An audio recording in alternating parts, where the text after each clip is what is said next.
What is going on, guys? Welcome back to the channel. Good evening, guys, should I say. Welcome back to the channel. It's your boy, Sly Geordie, and welcome back to F123, my team career mode for the British Grand Prix, along with the Hungarian Grand Prix. So, we're back home. Welcome home to Silverstone for the British Grand Prix, of course. And if you missed last episode, part 42, then you would know that it was a pretty different episode. Of course, 2 episodes ago we did Baku and Monaco. Was just lowest to lows to the highest to highs. DNFing in Baku, first place in Monaco, and it was pretty much nearly about the same as I would say in Spain and Austria. First place in Spain, 7th in Austria, but with the fastest lap, and Lance Stroll managed to secure a P2. Redeeming himself after spinning out in Spain.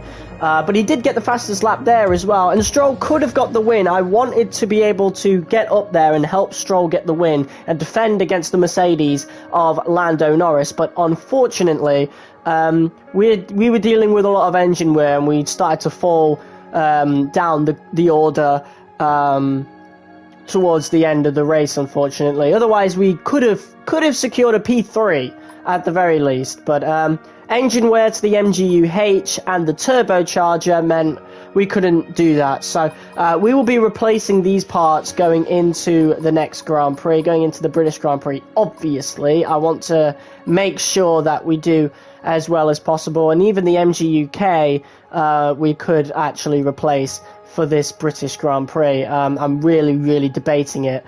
We could put a new one in for this one and then put the old one back in afterwards. I don't know, but this MGU-H and the turbocharger we're definitely going to say goodbye to.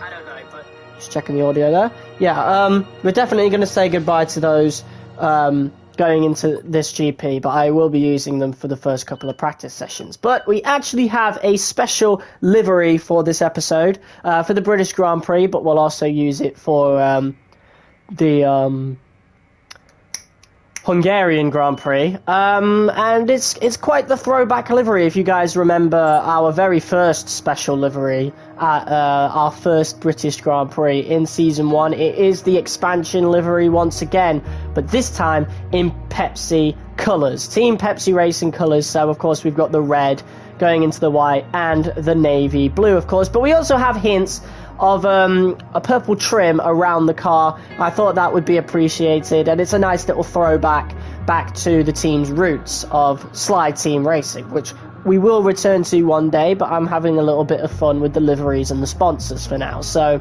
yeah, I like it. The Sly Team Racing satin purple is very subtle. It's very subtle, like you won't see it unless you're looking for it, really. It blends in rather well, and I'm quite happy with the livery. I'm really happy with it. We were going to go with this instead, with the Splice livery.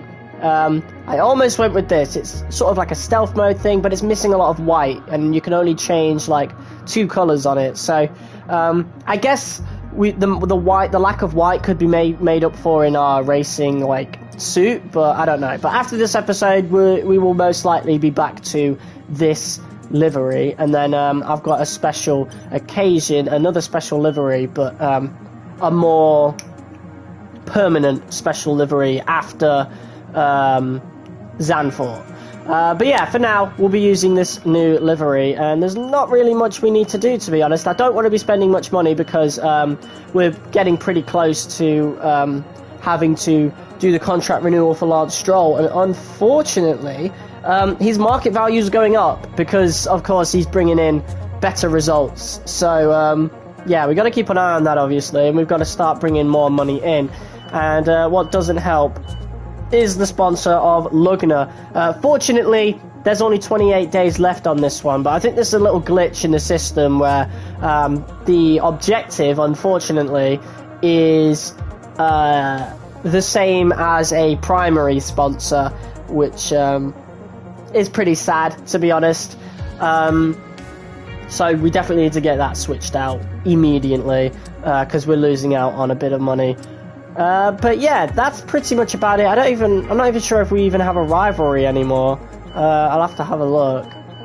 God, I don't even know how we do that. Here we go, rivals. We're still in a rivalry with Carlos Sainz, but unfortunately there's only one race remaining, and I think he's too far ahead at this point. So, yeah, we'll have to concede to Sainz. I'll have to blame Baku for that, but hopefully we can start another rivalry with him. We'll have to see. But yeah, without further ado, let's just get moving. I think we had some new upgrades come in. New parts have completed without issue. Yes. They'll be on the car ready for the next race weekend. So just as I was saying, we have some new parts that have arrived. We have parts that are still developing that will most likely arrive before Hungary, but the chassis and the aerodynamics are now complete. Actually, we have one more aerodynamic upgrade coming in, and that comes in 8 days. But the chassis is done. And I was thinking, I said last episode that we could probably, quite possibly, start shutting down facilities to save on money. And it would actually, the weekly running cost for this whole thing is about $500,000, but we'd actually be saving about 125,000 if we shut down the chassis facility. It's not like we need it to keep going now, quite simply because, you know, we've got all the chassis upgrades. It's completed. We don't have any more to bring in, of course. We're in Season 3 right now. These cars are getting maxed out, and we don't have to worry about it until the next regulations. So the chassis department is now getting shut down. So for the first time in the series, we have now shut down the chassis department, and that is pretty cool. That's pretty cool for a thumbnail, honestly. I really like that. That looks dope. Okay, so that has now been shut down. We don't need to keep running that, and that'll actually save us about 100,000. We were losing some weekly resource points, for sure, but yeah, that doesn't really matter at the end of the day because we've almost maxed out the car. We've got some things to keep going for in terms of powertrain and that. But the aero's almost done. The durability is something I think we're going to focus on from now on. The powertrain we won't need to focus on. We are already the best car on the grid, funnily enough. One or more facilities are shut down. Yeah, so it's going to keep saying that, but it is going to save us some money. We don't need the chassis up, and I think over time it's going to save us like so much money. Right, I need to put my phone on charge real quick while we do this. But I'm excited for this. The British Grand Prix. I'm actually the game has made Silverstone a lot better to drive on, fortunately. So I'm not too worried about Britain. I am worried, however, about Hungary. I don't know how that's going to go. So let's just try and get the best result we possibly can for this one. So yeah. Oh, and we got a full wet practice 1. It's raining a lot more this season than it was last season. Last season was relatively dry for the most part. Oh my god, even qualifying has half a chance of raining. And the race has quarter of a chance. So there's a chance for that as well. That's weird. But yeah, let's have a look at the progress history. So obviously we have made a ultimate upgrade coming into this Grand Prix. Red Bull have stagnated. McLaren have made a major upgrade. I don't think that's an ultimate one though. Ferrari have stagnated. Mercedes have as well. So have Aston Martin, Williams, Alpine. Yeah, everybody else is stagnated apart from us and McLaren. So we don't really need to worry. We are very nearly max level. I'm pretty sure 1,000 is like max level, right? So, yeah, things are looking really good for me and Lance. Alright, so let's go to the next session. Let's see what we've got. So we've got race strategy, qualifying pace, and ERS management. So I don't think there's much of a point in going into this session, seeing as it's raining. So we're going to go into this in the quick practice screen, and we're just going to do qualifying pace because we know that program is broken, so we're just going to get it out of the way. I'll do that one, 25% success. Oh, we still got it. Okay, and let's get this final one.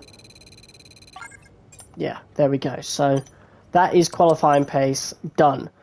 And now we get to put some new parts in ready for practice 2, or not, maybe not. Just keep saving on the engine wear, even though I probably should have definitely put new parts in for Austria. For a track like Austria, it was a really silly mistake from us to not put any of the new parts in, but it's not something I'm going to have to worry about right now. So we're going to go to the track and we're going to do ERS management. Oh no, because I remember how much more difficult ERS management was with this engine wear, so that is very unfortunate. But yeah, this looks different. Instead of the blue around the car, it's now a white. So that is definitely different, and it kind of works really well with the slivering design there. So that's cool. Right. So we could get race strategy out of the way right away, or we can just do ERS management. We're almost 70% on the turbocharger. So the turbocharger and the ICE are the ones that we need to watch the most. Those are the ones that are 100% taking away from you know, those parts. So what tyres did we use to do qualifying pace? We must have used one of these. No? Okay. That's odd. Oh, there's only 3 of them. So that one... No? Okay. But apparently I did qualifying pace, but apparently none of them are used. That's odd. Okay. Right. So I have a bit of a dilemma here. I'm not sure whether it'd be worth doing the practice programs when we've got a worn MGUH and a worn turbocharger. It's a difficult decision. I feel like we could be fine. We could be fine. Let's give it a go for ERS management, but then in terms of race strategy, I think it would be best to save some of the parts for that. So, yeah. Let's do ERS management right now. Flying lap. So yeah, first laps around Silverstone in season 3. I forgot to put a new setup on, so I'm gonna have to restart the session. Yeah, I forgot to put the setup on. Okay.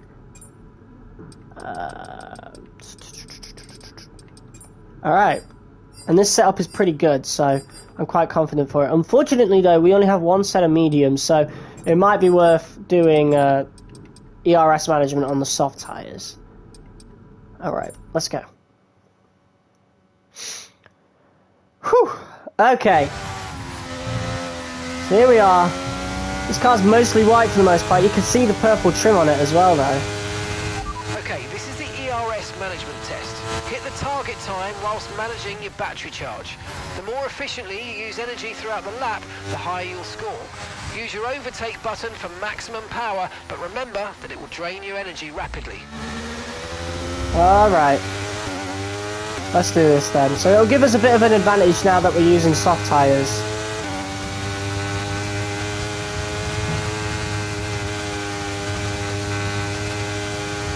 Alright, it's going well so far.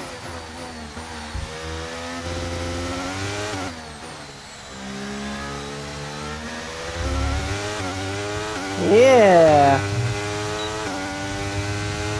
Yeah, we're losing a lot of time as well though, so the ERS usage is going to be very, very important because of our worn engine parts. And that's why I don't want to do race strategy, because it's not going to be an accurate representation of how the car might be in the race.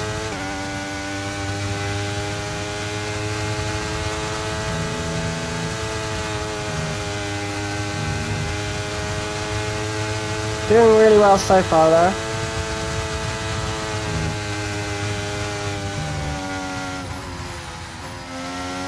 Went a bit wide there, so we're going to use some ERS to make up that time. Okay. Still in the purple, so this is a lot easier than it was in Austria, that's for sure. We're only third in the speed trap, so we could probably go quicker, to be honest. Well, we definitely can.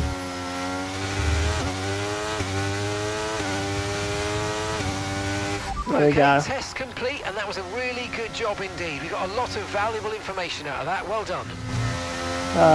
Turn the engine mode down, and let's get back to the garage. Confirmed. We'll receive you at the end of this lap. Yeah, we'll go back to the garage and put those new parts in. And we might not be able to do race strategy in this session, which would be a bit of a bummer, but we could at least watch Stroll go to work around the track.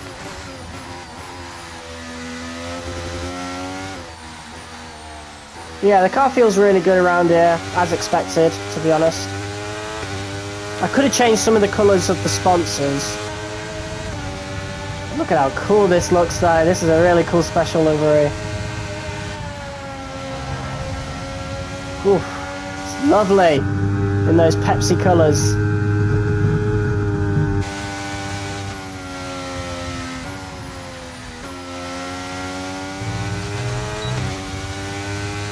Yeah, Silverstone is so much better to drive on in this game compared to the last F1 game I played, which was 2020. But that might come down to just the setup, to be honest.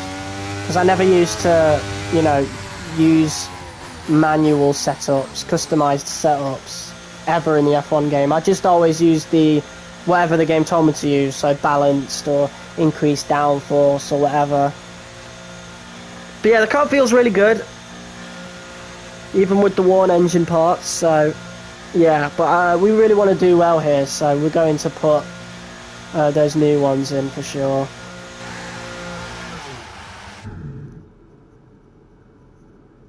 Alright.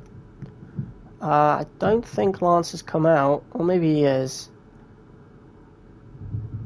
We'll have to see.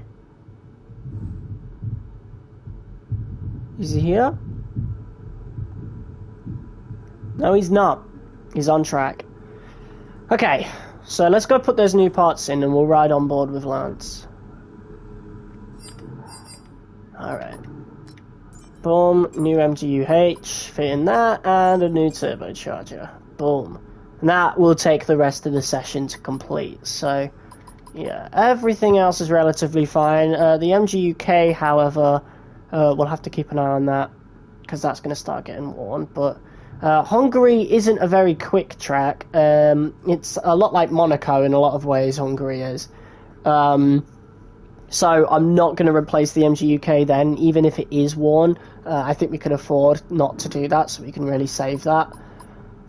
Other than that, I think we'll be fine. And Lance Stroll is not that much slower than us, but we're quicker than Lance, even with the worn parts, which is a good sign for me personally. And he might be on his second lap right now. He is 5th in the standings with 74 points. We are 2nd in the standings. We're about 13 points behind Oscar Piastri. Let's see if Oscar's on track. Lando's there. Okay.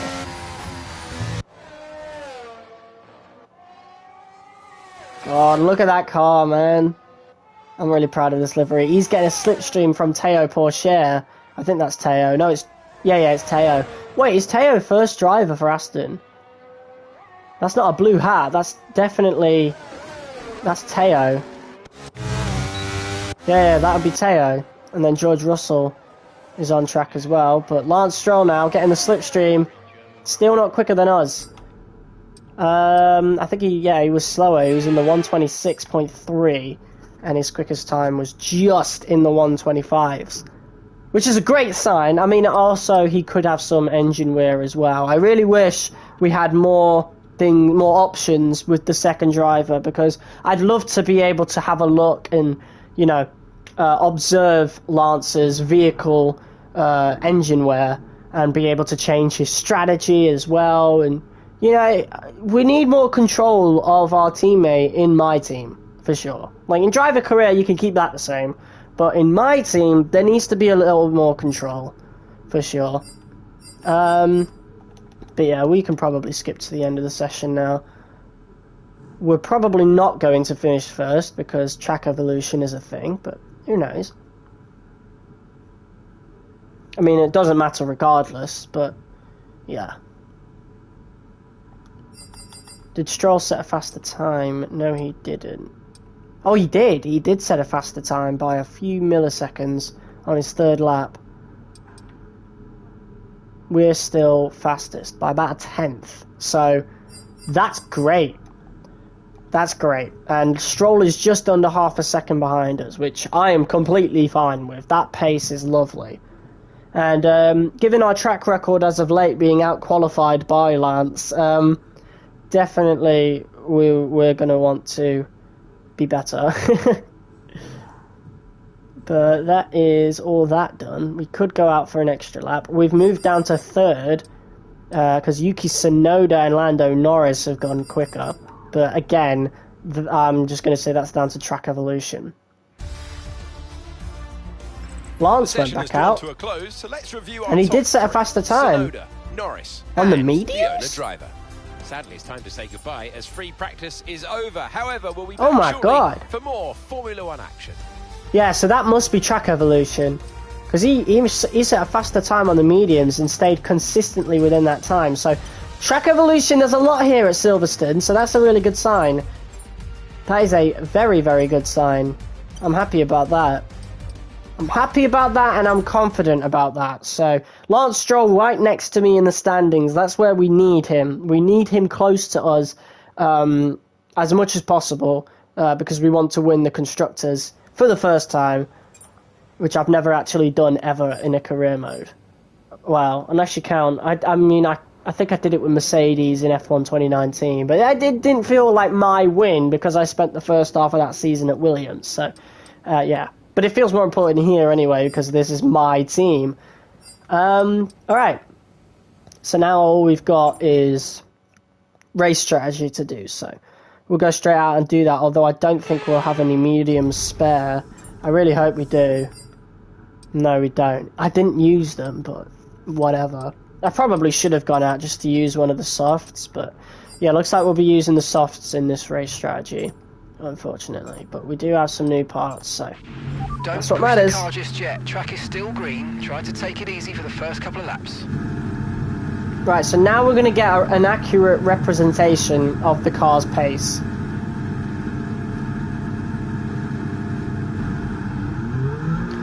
Alright. Here we go then, guys. First laps with fresh parts, new upgrades. Here we go.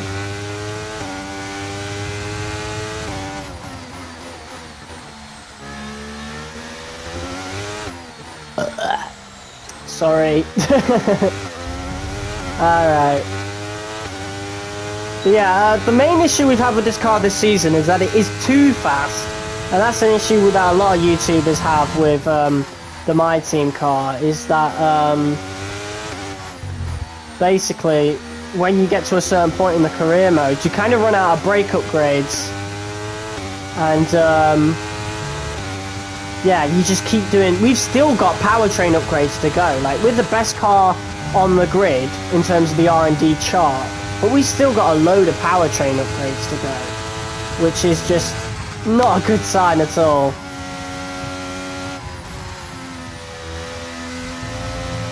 We still need to get some grip, so these tyres are still cold.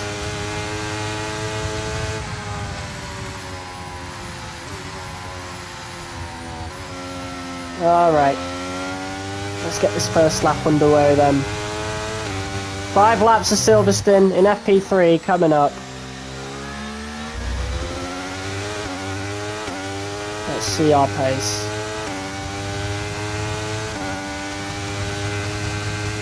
And it should be a lot easier to stay in the green now, because we've got fresh parts.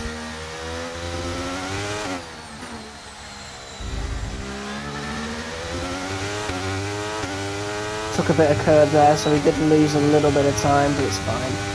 We gained quite a lot of it on the straight compared to what we did in FP2. So that's the fresh parts coming to fruition.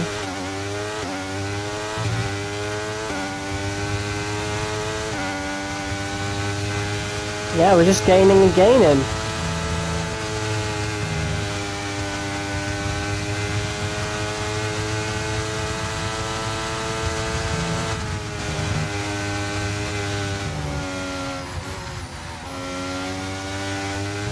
That corner's a little bit more difficult with this car than with any other car I've tried. Again, that's because it's just too fast now and the brakes are not that good anymore. The brakes are more or less useless. Useless. So we could add a little more front brake, a little less front brake bias, which would make the car easier to turn. So we'll put that down to 53% and see how that works out for us on this lap. And see if it feels any better. But we could put it down to the absolute minimum on 50% if needs be. But this feels fine.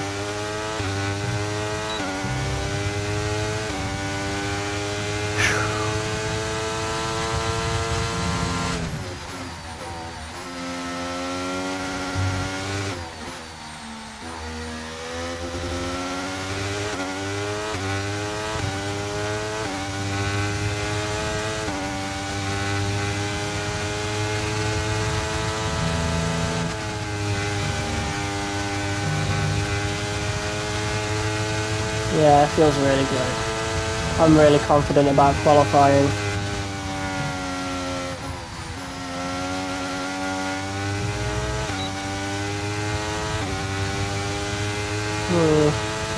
But I think 53 front brake bias is alright for now. You could always turn it even lower if we need to. And there's the difference in the engine wear. We were only able to pull third in the speed trap in FP2, but we've now got first, so we are the quickest. Then again, we're the only car on track, so that doesn't really indicate anything, to be honest.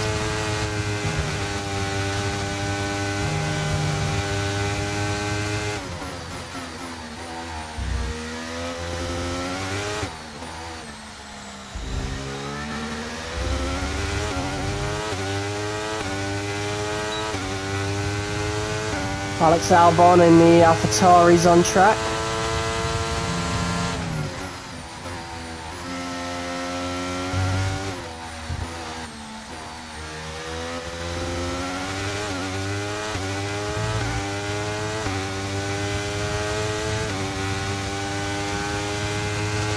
Logan Sargent in the Williams is there now as well. Pierre Gasly in the Alpine. More people on track now.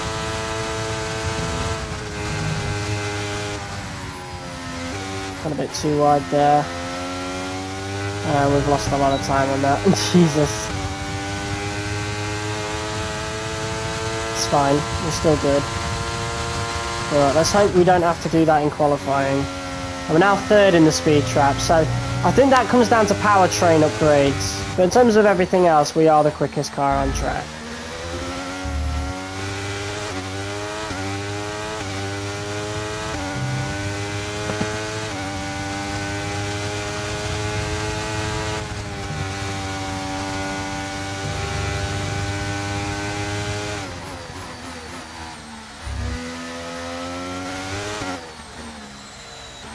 Ooh, that might be Lance just ahead of us.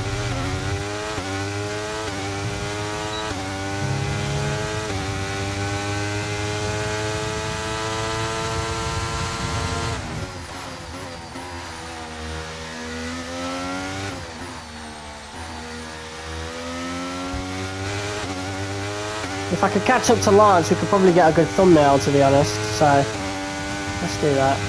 I'm not going to use the RS though, because obviously that would ruin our program.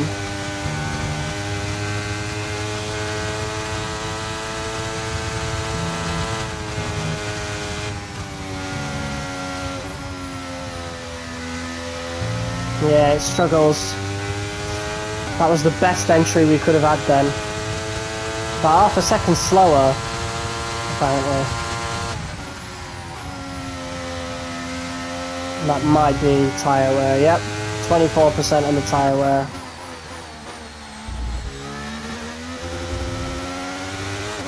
And that is Lance over there, 100%. I don't think we're going to be able to catch up with him now. Anyway, this is our last lap in the programme.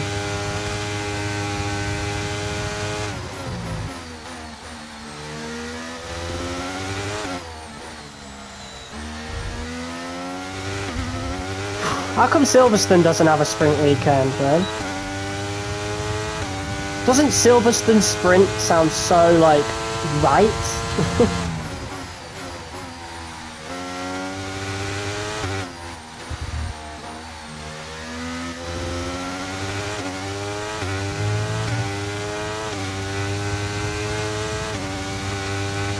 Oscar Piastri's just set a quicker time than us.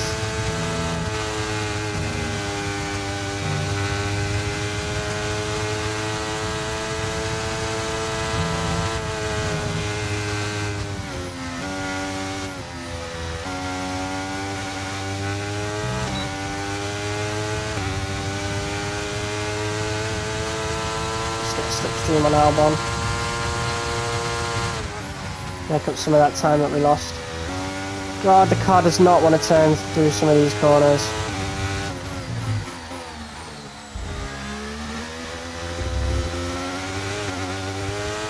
Lance Stroll sets the quickest time. There you go. We're about 2 seconds off We got some excellent data our with original that, Ron, pace. so come on back to the garage and I can take you through the numbers. So there is quite a decent amount of engine wear, not engine wear, tyre wear on the softs. So maybe the softs might not be viable. Because that was only 5 laps of softs. And what is that?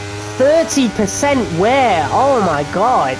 So 30, 31 on the front tyres. So yeah, softs I don't think are going to be viable for the race.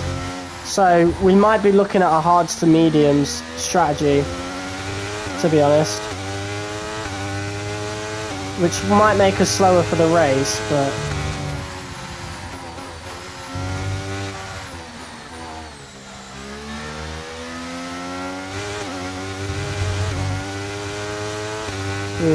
Understood. Stopping this lap.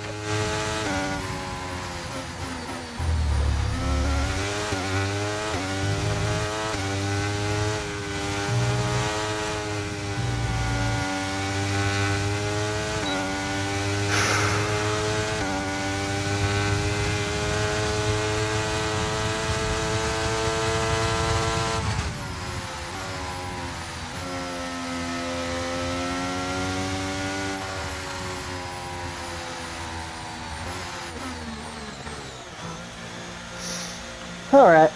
Well, the car feels good. It feels great, actually. But I just don't think the softs are viable. They were pretty worn after 5 laps, so... yeah. Not a race strategy for us. Definitely hards to mediums.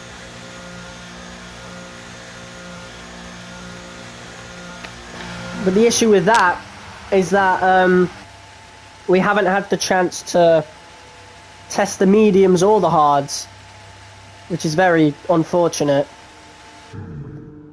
But it can't be helped, to be honest. Given the circumstances, of course, FP1 was very wet, and therefore we couldn't go out into the session to test the hard tyres anyway. And then they were obviously returned. And then we couldn't test the mediums because I was saving the mediums for race strategy. But then having to put new parts in, we couldn't go out to actually use another set of softs, so then the mediums wouldn't have to be returned, and they got returned. So, yeah. But 30% wear in about 5 laps is awful. So I don't think we'll be using the softs. I think we'll be starting on the hards, then switching to the mediums. Hards to mediums seems like the optimal strategy for us. But at least Lance Stroll is quickest. A 124.6. Just as I was saying that. Max Verstappen. Da, da, da, da. Max Verstappen. Of course, he absolutely shreds the time. How much quick? 2/10 quicker than Lance. And Lance has just come into the garage as well. That sucks. Will Lance come back out, though? I hope he does. I want to see his pace on good track evolution. But we've got 10 minutes left to go of the session. He is back out. Okay, he's back out. So here we go. Riding on board with Lance. Where is he? There he is.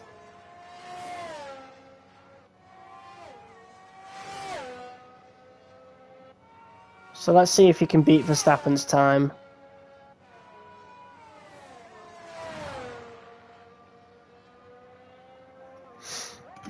He's capable of it. And we do have a quicker car, so You know, I don't think he's capable of beating Verstappen in equal machinery, obviously, but we do have a quicker car. But he does not set a quicker time. He didn't even beat himself, but it's only the first lap. Who knows? Let's see what he can do on the second. He will also get a slipstream off of the Alpine in front, who is Pierre Gasly, I think.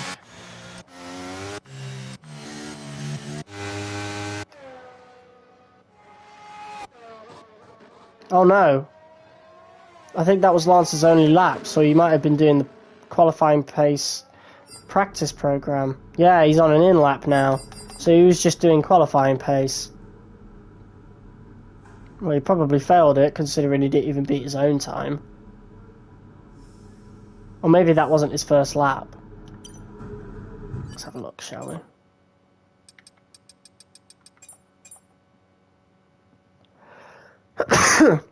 That was his first lap out, and so he's there now, so he was definitely doing qualifying pace. Anyway, that's us done with free practice for Silverstone. It's time to remind ourselves of our top three, who are Verstappen, Norris and Lance Stroll. Lance Stroll, he is looking strong this season, apart from the spin he had in Spain. But we got 3,500 R&D points to work with. And they will probably all go towards durability. Like I said last episode, I don't really want to upgrade the powertrain until around Zandvoort, Singapore time. So we could fit some upgrades in by the time we get to Belgium, and so we'll have upgrades for Monza, which we'll need, because Monza will be insanely fast with these cars. But then doing those powertrain upgrades for Monza directly conflicts with Singapore, because Singapore's a street circuit, and these cars really struggle around street circuits because they're just so fast and they're hard braking zones. And Singapore, we know how difficult Singapore can be. So, but then again, Mexico's got that really, really long straight, and Brazil does as well. Brazil has that long straight with the DRS. Portimao's got a long straight, and so does Vegas. So we could sacrifice Singapore, and this is hypothetically, because we could still do well at Singapore, but hypothetically we could sacrifice Singapore to do well at Monza, Mexico, Brazil, Portimao, and Vegas. Yeah, so that could be a good idea. And also Spa also has, you know, that massive long straight as well through Eau Rouge, so it might be valid to actually just put the powertrain upgrades in. We'll have to see. We'll have a look, actually. We'll have a look. We've got durability and the final aerodynamics part coming in. So let's actually have a look. When do these arrive? So these would arrive after Spa, which could be very useful. I mean, obviously, ideally, we would want it before Spa, but I think we need more upgrades to quicken the build time. Not more upgrades, we need to upgrade the facilities, not the car. So we could put any of these in, and yeah, we are the 5th fastest. So out of all the title challenges, we are actually the slowest of those challenges. Aston Martin are pretty low down as well. Alpine are weak as hell. Thank God we switched from Renault powertrains to Mercedes. But yeah, we should probably have at least one powertrain upgrade going into Monza in that. So maximizing fuel efficiency, that might be useful. 5th of October. Okay, so we do get powertrain upgrades later on. Durability upgrades need work as well. So we've got an ICE one coming in. The MGUH and the MGUK ones are looking really cheap, so we could probably get one of those straight away. So let's do one. Let's do one. What gives us the most upgrades? Probably the crankshaft, right? Yeah, the crankshaft will put us right ahead, or right on par at the very least, with Red Bull. So let's do that. Let's do that, and then get the MGUH, like, get that protected. Well, not protected, but upgraded. So, yeah, those are the upgrades we're going to go with. So, we might probably take a bit of an L in Zandvoort and Singapore, but a lot of these races require really a lot of power on the straights. Those being Spa, which unfortunately we're not going to get the upgrades for, but Monza, Mexico, Brazil, Portimao, and Vegas. Those are the ones where we're going to have a lot of power on the straights. You know, I think Austria proved a lot of things to us. We need more power, and we also need to be a lot more strategic with our engine wear, like parts. So I think even in Singapore we could probably sacrifice some engine wear as well, if it gets to that point. And maybe in Zandvoort as well, we could probably sacrifice some parts, like keep some worn parts in. Again, it depends how we're feeling in terms of the championship. We are about 13 points behind Oscar Piastri right now. But in terms of the constructors, we've actually got a pretty healthy lead. So as long as me and Lance actually stay consistent, we should be fine. We should be fine. Anyway, without further ado, let's get into short qualifying. We've got 2 laps of Silverstone to go until the race. Let's see how we do. Oh, it's raining! Oh, that's ruined everything. I forgot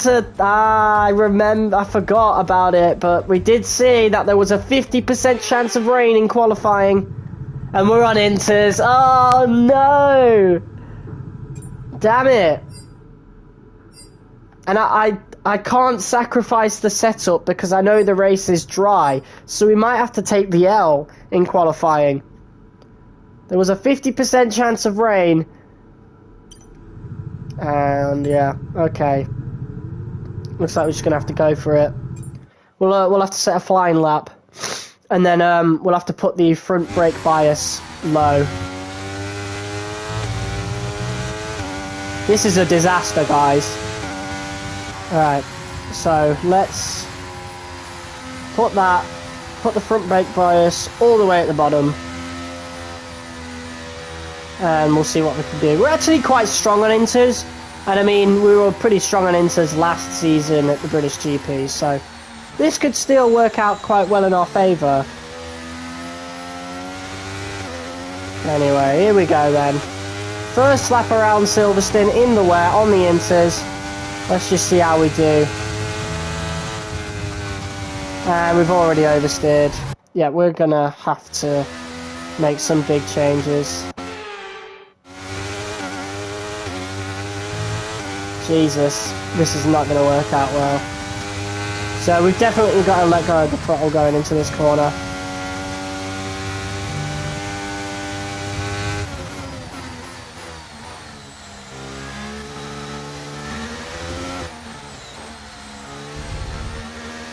Very close to the sausage curb there, but we're looking good. Joe Guanyu sets the first lap of the session. Yuki Tsunoda, 133.1. We're going to want to aim for that, just to cover off one of the McLarens, because they seem to be our main challenges for the constructors so far. Red Bull we need to keep an eye on as well, though. And Ferrari.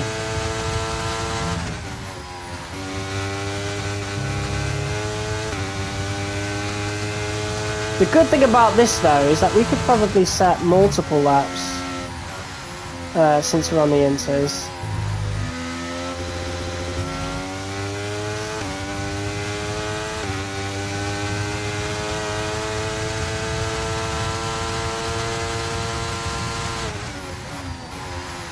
So we could probably set 2 laps in a row here, especially since we'll have enough ERS as well.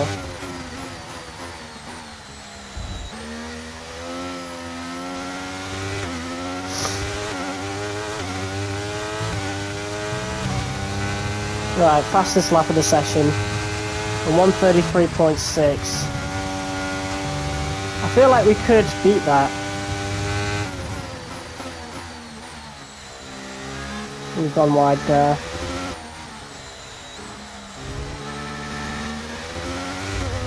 But we could also get a slipstream from some of these cars in front, which would be very useful.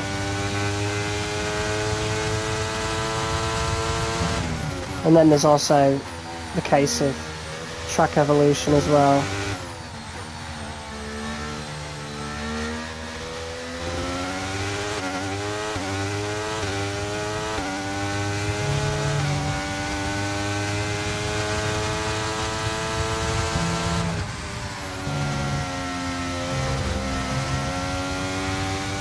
Damn it!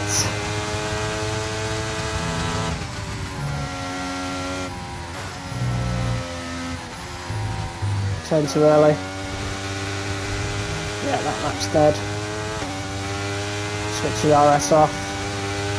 That lap was dead.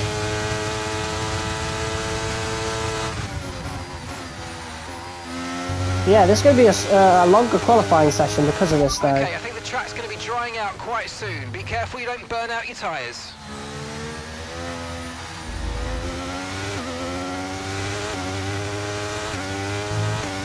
Right, here we go again.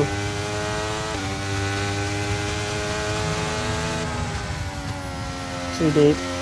Fucking goddamn it, okay.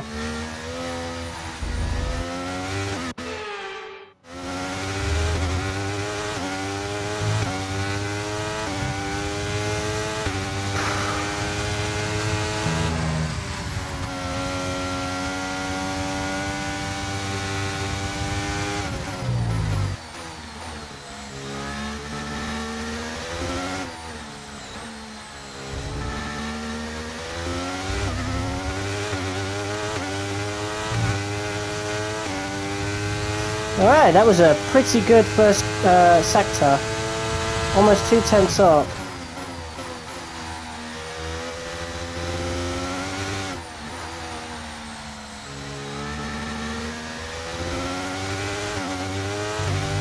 Wow, look at us go.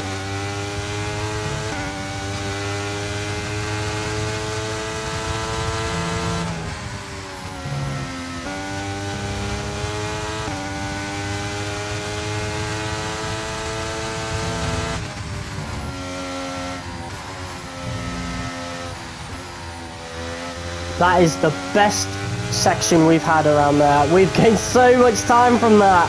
A purple second sector. 3 tenths quicker than Russell. Lance Stroll sets the quickest time.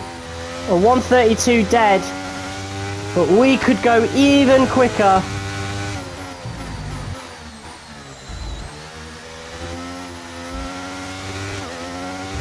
Wow. What a time. Wow, we've broken into the 131 with that one. Okay. Okay, we can take you this lap. Oh, and Piastri goes even quicker somehow. That is crazy. Oh, of all the people to go quicker than us, it's Piastri. Come on. But I wonder if any of these guys have actually changed their setup to, you know, compromise for qualifying. Because if they have, that's going to hurt them for the actual race. Who knows, though? I know we haven't compromised ourselves.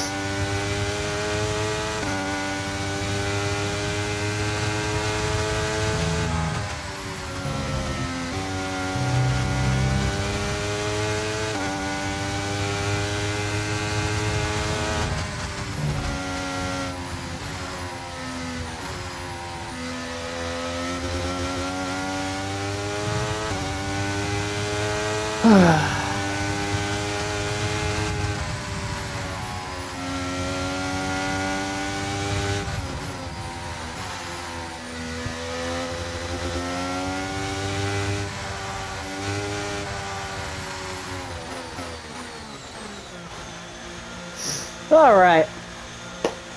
Jeez. So, Piastri was quicker than us by a whole tenth. Where could we make up a tenth from that? It might come down to the tyre. I don't know though, because the inters last a lot longer. That's why they're really cool for qualifying, because you can just set back-to-back-to-back laps.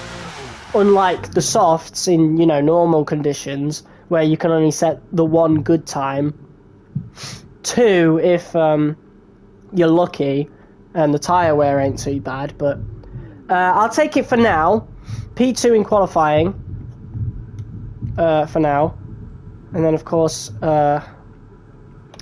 Lance could also go quicker as well.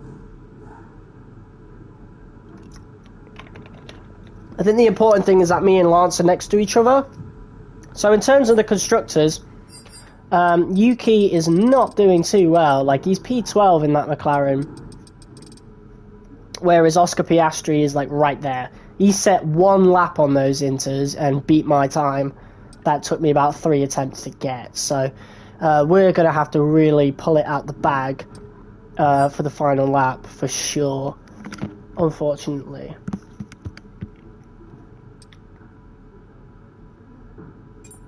Okay.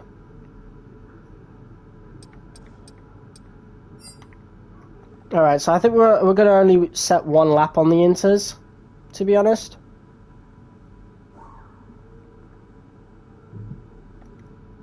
Everybody's going out now, so let's just go.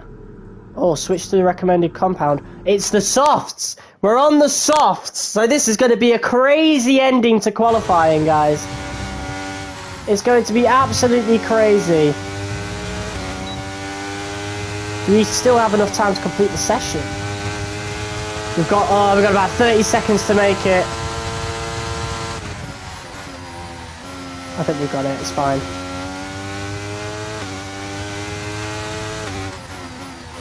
Okay, here we go then. People are going to start setting really fast times now. With 10 seconds left to go of the session. Here we go. I don't think we've ever done a qualifying quite like this. Okay, we've dropped to P15. Come on, we've got to do something about this. Oscar Piastri's just set his last lap, and so has Stroll, so we've actually got an advantage here. We're going to be able to get a lot of, use a lot of the track evolution, since we are the last ones, probably the last ones, yeah, we are. The last ones to go around the track on these softs, so as long as people stay out of our way, we should be golden. So I think we've outsmarted the AI here. First purple sector.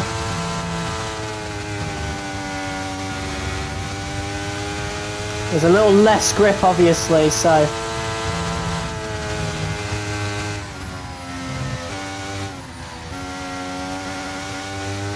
There we go, that is the section we want. There you go, purple second sector, guys. Just ease it round here. Here we go.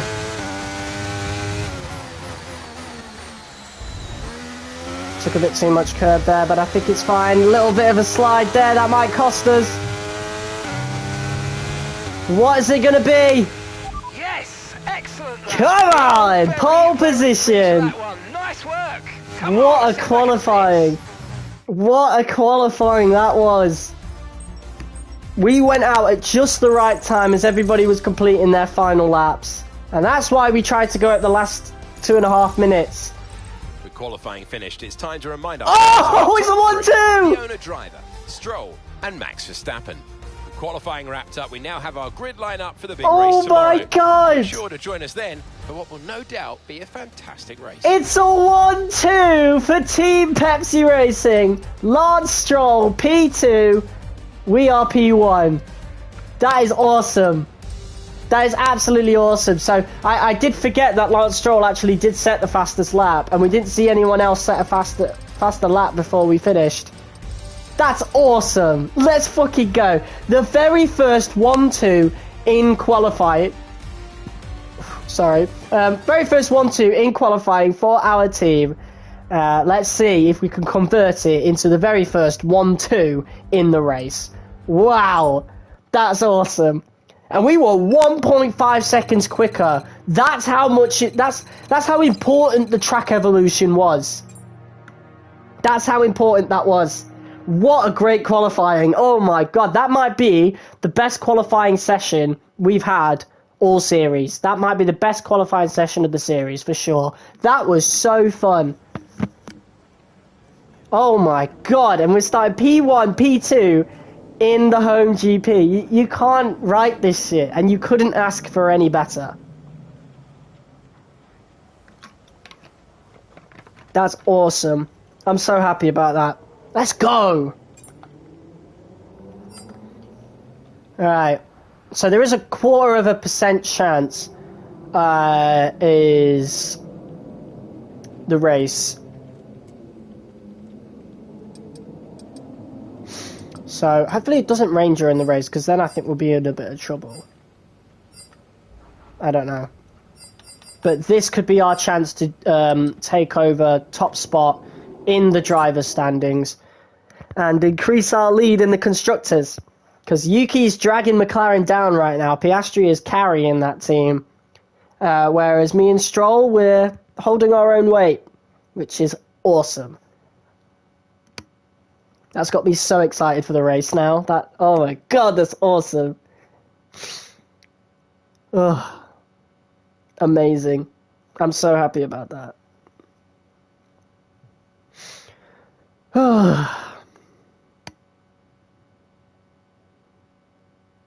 Okay.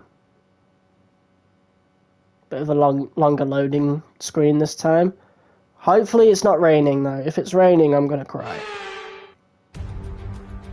Well, it looks overcast. Britain is one of only 2 countries to have held a Grand Typical Prix British every weather. year of the Formula One World Championship. Long may it continue. It is a circuit of speed, history and drama. It's Silverstone. It's the British Grand Prix. Let's have a look at the circuit. 18 corners, 3.6 miles. The DRS detection zones are at Village and Maggots. That's turn 3 and turn 11. Cops Corner, turn 9 is taken as near to flat out as you dare. It is a test of the driver's bravery out there. Before we begin, let's take a quick look at the grid lineup for today's race. It's the owner-driver then in pole position. Look at that! And it's Lance Stroll in P2. Looking down the rest of the grid, we have Verstappen, Oscar Piastri, Norris, Tsunoda, Sainz, Sargent, Sergeant Bottas, 8th. Wow. Perez, Teo Porcher, Leclerc, Joe. Look at how low Leclerc Magnussen, is. Ocon, Drugovich, Gasly, Albon, Liam Lawson, De Vries, and Nico Hulkenberg rounds off the grid. That's the beauty of short qualifying. Things like that can happen. That's awesome. Let's see who can prevail today. That was one of our best decisions we've made, I think, With the putting Grand Prix short nearly qualifying upon on. us, Anthony Davidson is by my side once again to offer his perspective. Joined once again by Anthony Davidson for this one. Ant, there's a lot of incidents on track recently for this driver. No one does that on purpose. It is part and parcel of racing, though. It's not an ideal situation by any means. When you get into a bad run like that, there's always a risk of frustration creeping in, which can cause more mistakes and locks you into this vicious cycle. Hopefully today they can get through turn 1 cleanly and stay calm for the rest of the race. Okay. So it looks like they want to be starting us on softs for some reason. And I just don't know if that's viable, to be honest, after what happened during practice. So I'm not going to do that. I'm going to go hards to mediums. Yeah, we're going to go hards to mediums and we're going to pit on lap 8.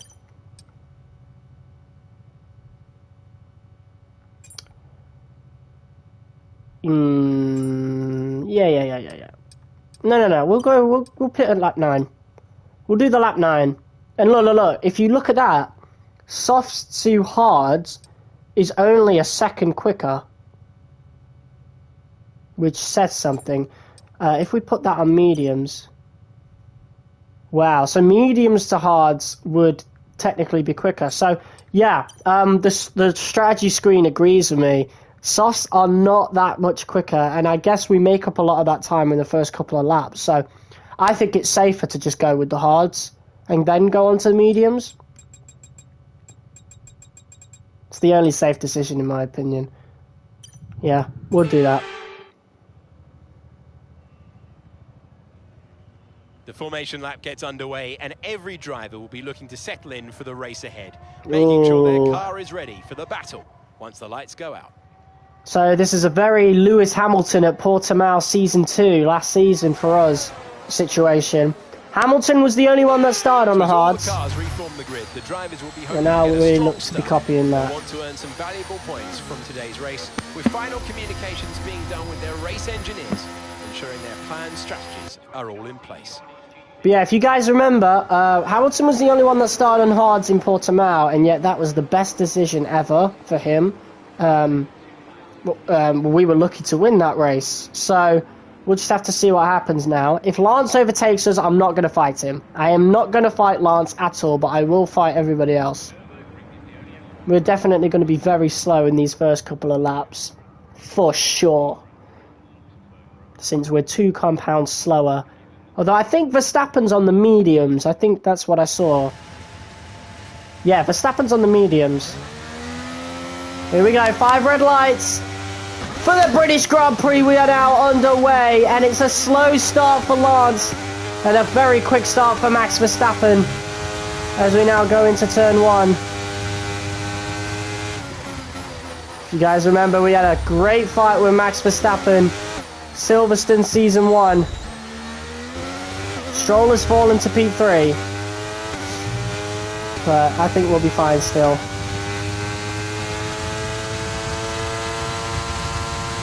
Gonna let Verstappen go around the outside here. Well, not go around, but try to go around the outside.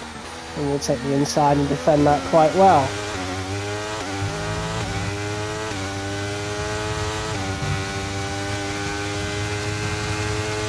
Yeah, these first few laps are going to be a bit difficult.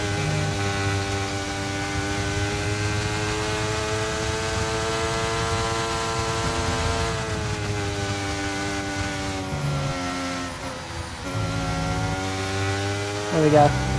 And then ERS out of that. Get out of the way of Max. I think Lance is going for the overtake. Yes, he is. I'm going to try and give him a slipstream. And we're going to slow Verstappen right down there. He's going to have to slow. Verstappen's taking all the risk as Lance. Through goes Lance Stroll. Into P1. And you know what? I'll take it.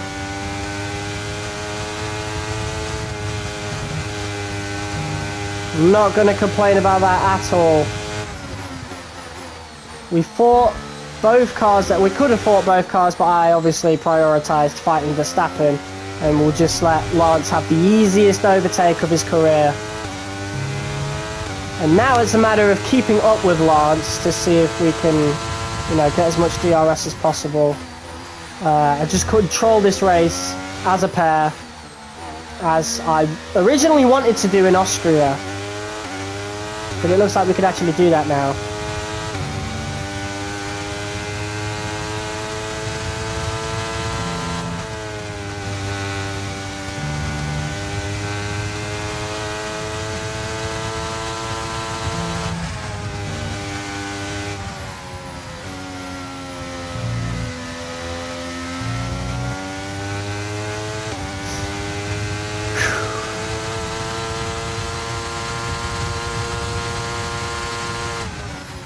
Looking good.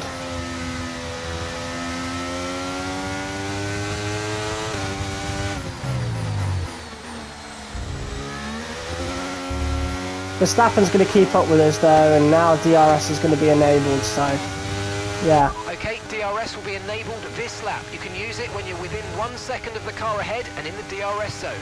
We might have to try holding up the rest of the grid and let Stroll go further out in front.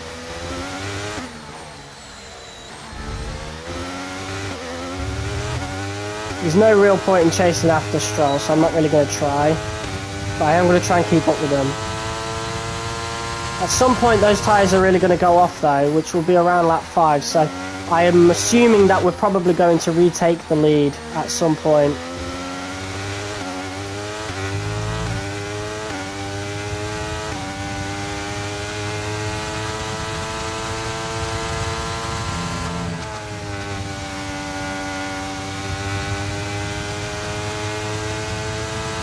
Yellow Green flag. Yellow flag behind us. It's one of the Ferraris. It might be an engine failure. Carlos Sainz! Okay, it looks like the problem's terminal. They're retiring the car.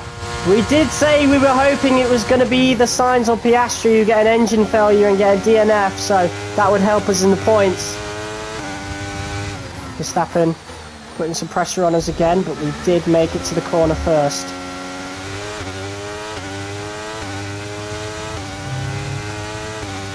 Stroll is starting to pull away a bit. I don't want him to pull away entirely. I'd like to keep him around like this distance so then we can still get DRS.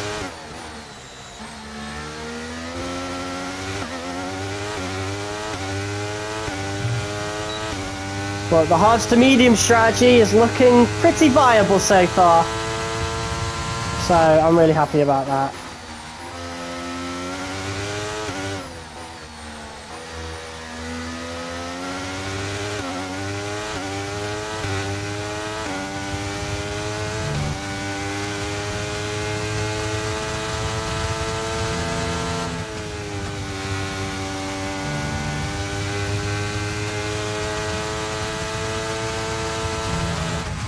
Oh, that's 4 damage. I didn't mean to take that much curb. Let's not do that again. That might end up being the only flashback I use. Yeah, I didn't mean to take that much curb.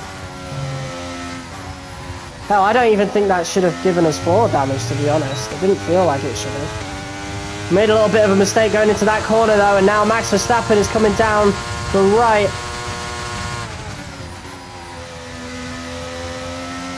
And he's going to have more grip on those mediums. But we do get the inside. And I'm going to cut him off there, reach the apex before he does. I wonder where Sergio Perez is, man.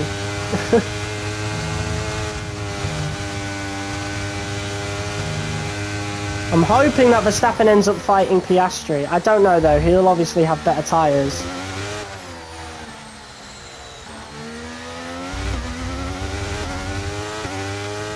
But our tyre wear is looking pretty good. So I am not worried at all. Lance Stroll is now ahead by about a second.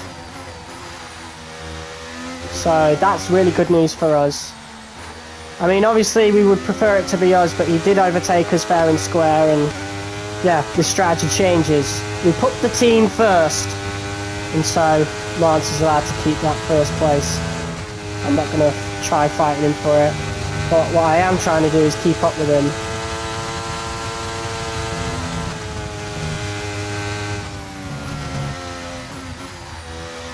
Yeah, we need to take that corner a lot better. Yeah, I'm going to take the inside this time.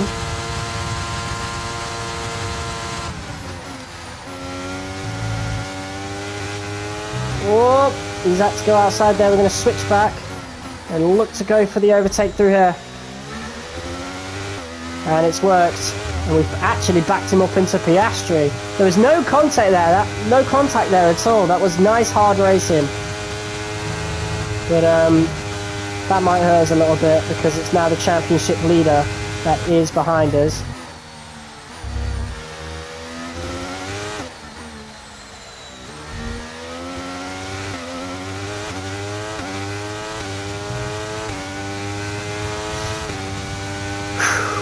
Lap 6 though. Still looking good.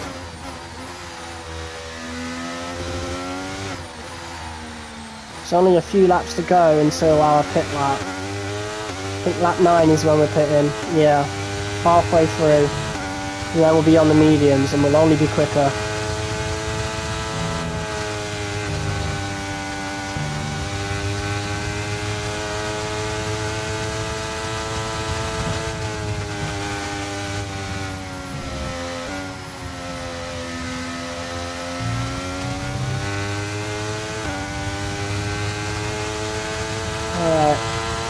Look at that DRS train behind us.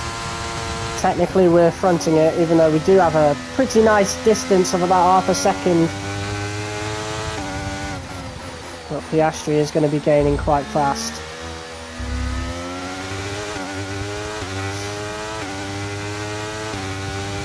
We're approaching the pit window and you're going to be on mediums.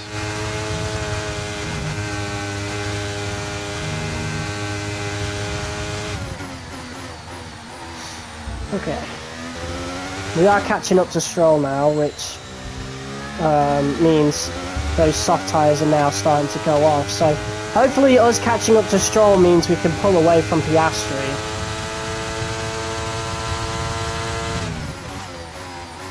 Three people watching, what's up guys? Yeah, we're really catching up to Stroll now. So, and we've pulled away from Piastri, which means tyre wear is now coming into play on those softs. So if we can stay at this distance, we can get some DRS off of Stroll and start to pull away as a team.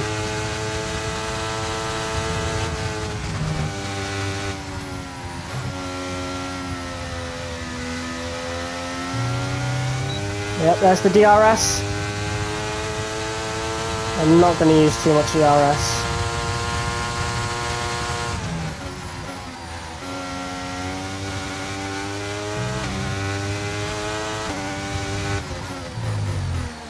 So there we go, we're pretty close to Stroll now.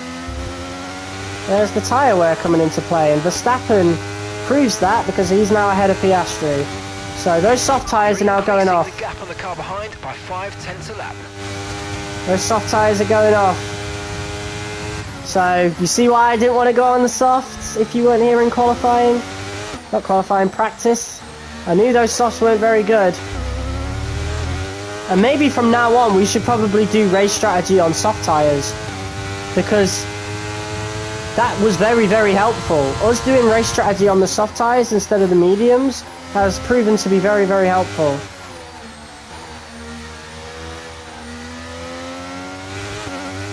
It's to the point that we're going to overtake Stroll very soon, so like I said, I did say it was going to happen, I called it.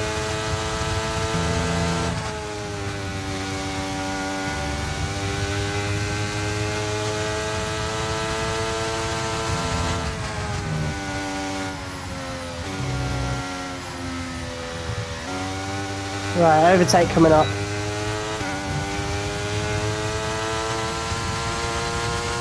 Stroll's gonna let us by.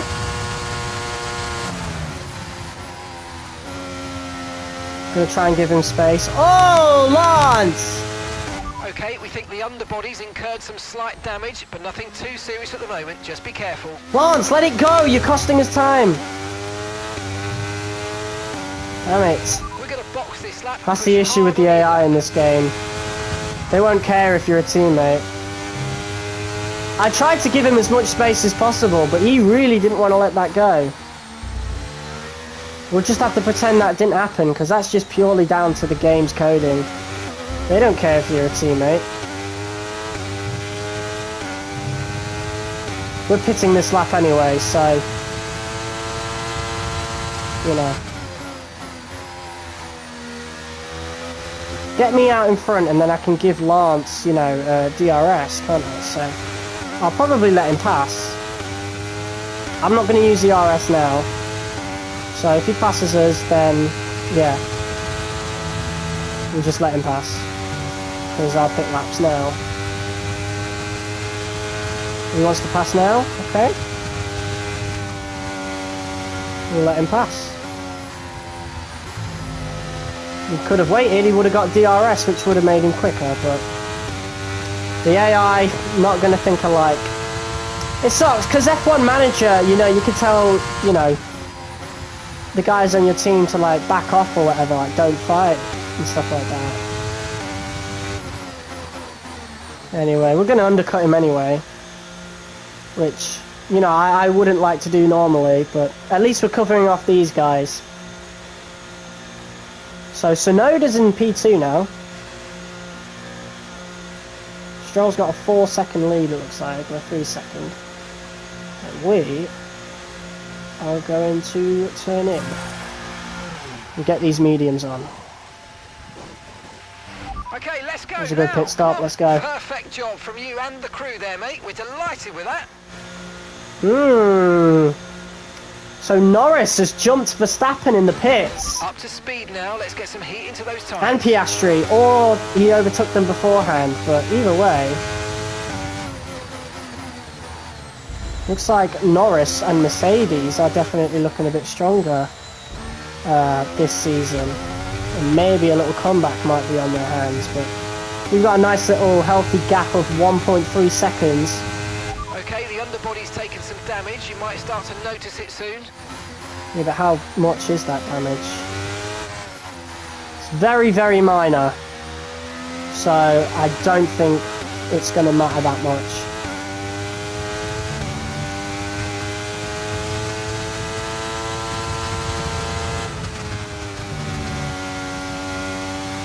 We've got a lot of spare energy. Okay to use your overtake button. Okay, Lance is in the pits.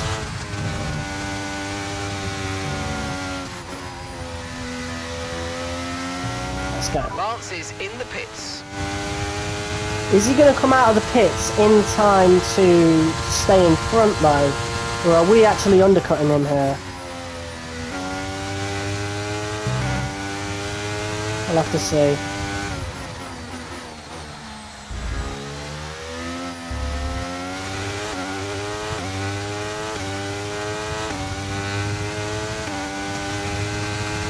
Lance should be coming out of the pits now. We have just about undercut him.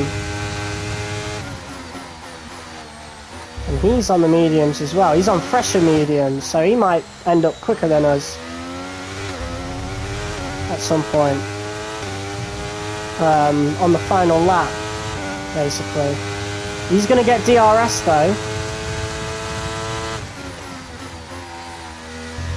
I'm going to go a bit slower, just so he can catch up a little bit more, so then he'll get DRS.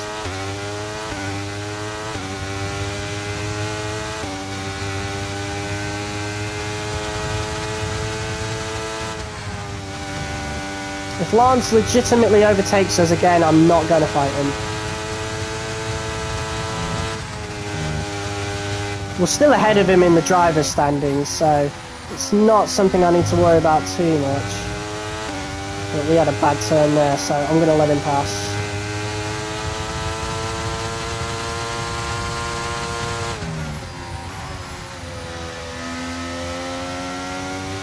We've already got front brake bias at the lowest it's going to go. There's nothing we can really do. 7 laps to go. Max Verstappen is on the softs, so he's going to be a bit dangerous for a while. But only for a while though, because we know those softs aren't very good. I'm surprised he's gone with the softs, considering how weak they were.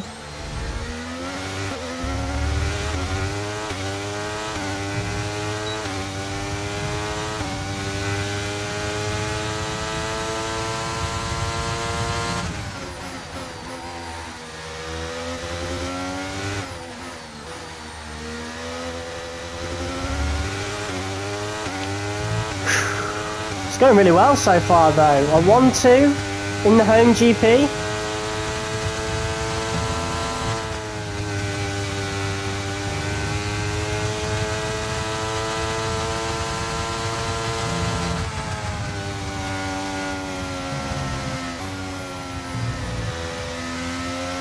Right, overtake coming up.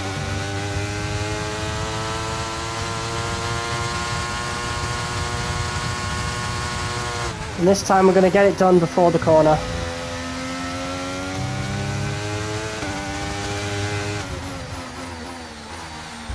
There we go. No chance for any shenanigans, Lance. And we set the fastest lap with that.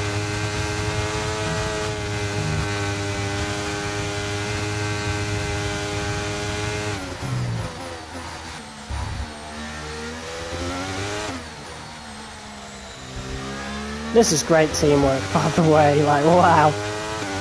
We love to see it. Best race in the team's history.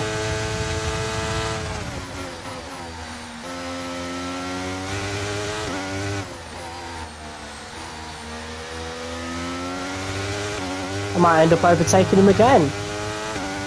Took me by surprise on that last straight. I didn't think he was going to be able to overtake, but yeah, he had the DRS for it, so obviously I was going to let him pass.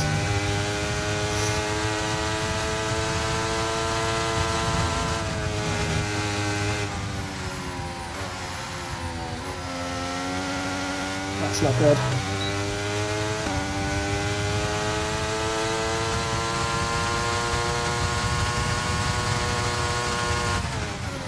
Trying to block off Verstappen here. Oh, Verstappen's getting rough. I'm going to try and give a slipstream to Lance here. Block off Verstappen a bit. Let Stroll past. Side by side with Verstappen on those softs. But we managed to get it done. He is dangerous, that man. Absolutely dangerous. And I might have to prioritise defending against him and just let Lance take the win, because he is keeping up with us.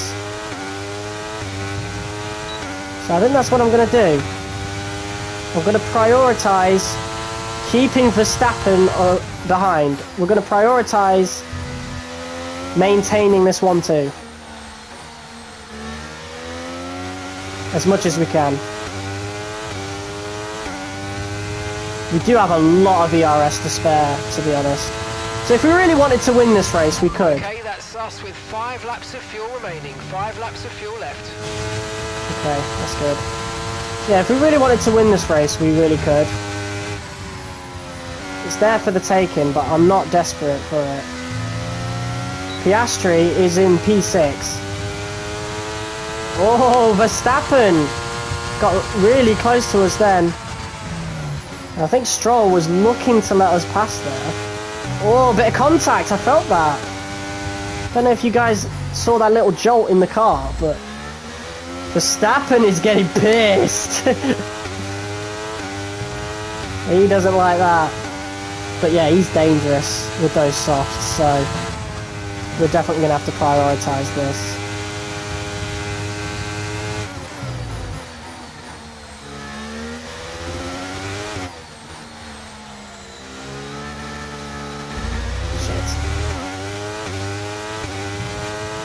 That might be a bad sign. No, okay, mediums are looking alright, that was just a genuine mistake from me. I think it's because I got on the throttle a bit too early. Piastri is overtaking Sonoda. Piastri's on the hards. So, quite a strange strategy for him. It would have been better for him to start on the hards in my opinion. But he's gone soft to hards.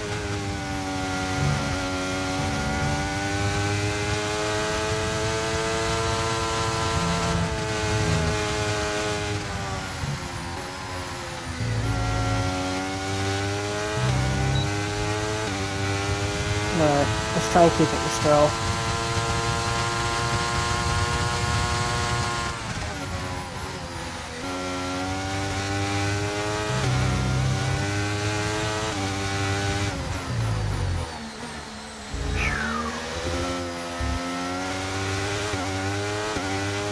Okay, we've got 4 laps of fuel remaining. Alright. And Verstappen is still keeping up with us. Dropping back by about 3/10 a lap. Well done. Now that's the news I want to hear. Okay, so his tyres are starting to go off now, just as we thought they would, because the softs are not viable. They weren't the best strategy. We've had the best strategy. Starting on the hards, going to the mediums. And we are now a second ahead of Verstappen, which is a great sign. And maybe we could probably take the win from Stroll, to be honest. I'll wait till the last lap of the Grand Prix though. We'll save time until then, because Lando Norris is now fighting with Verstappen. They're going to lose time to each other.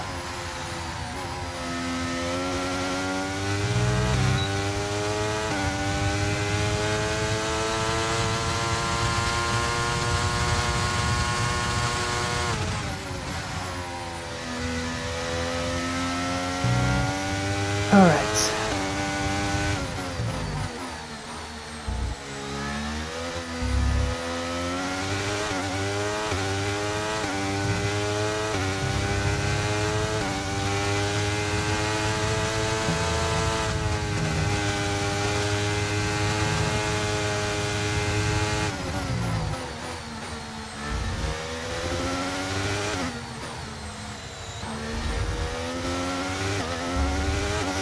Whew. Looking really good now. 2 seconds ahead of the rest of the grid. That's awesome.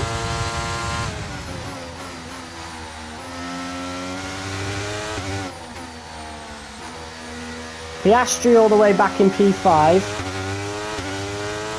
We could be at P4 though if Verstappen keeps slowing.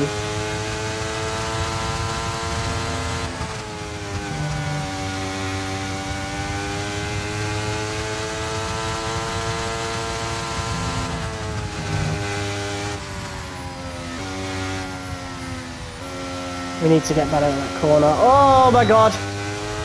Jesus! Luckily we got DRS. But we might have just lost the race win after that, which I'm not going to be too mad at. We'll just see what happens. I'll give it my best shot on this last lap.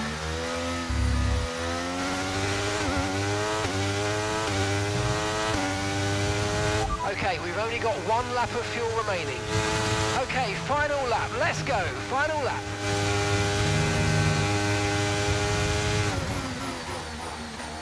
He's just over a second ahead of us.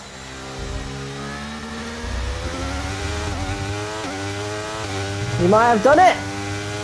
He's outraced us, to be honest. Maggots and Beckett's proves to be too difficult for us in Season 3. I don't know though. He didn't do well on that corner. There could still be a chance, guys.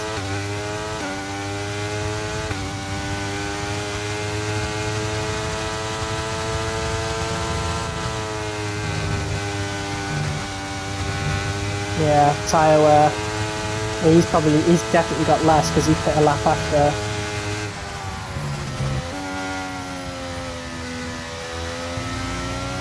Alright.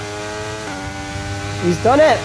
Lance Stroll has just secured his first full race victory in Formula 1. Not for Aston Martin, not for his dad, Lawrence Stroll, but he's done it for us and Team Pepsi Racing. Ladies and gentlemen, at the Silverstone Grand Prix, Lance Stroll is a Formula 1 race winner. Wow! Yes, nice work, mate. You did a really good job today. Pretty sure the boss is going to be happy with that one. I am very happy with that one. Let's go! What a race win. Our very first 1-2 for the team. Here we are then, a fantastic British Grand Prix, and what a performance it was from our race winners today. Yes, let's go. And our sponsors, Pepsi, will be very happy about that too. What do you think it was that sealed the win for them? Well, they certainly stood out as a driver with tons of confidence on the track. I think their ability to keep their cool, even during some of the more hectic parts of the race, meant they were able to capitalise on the mistakes of Look other at drivers, that. giving them the opportunity to make their way to the top spot with ease.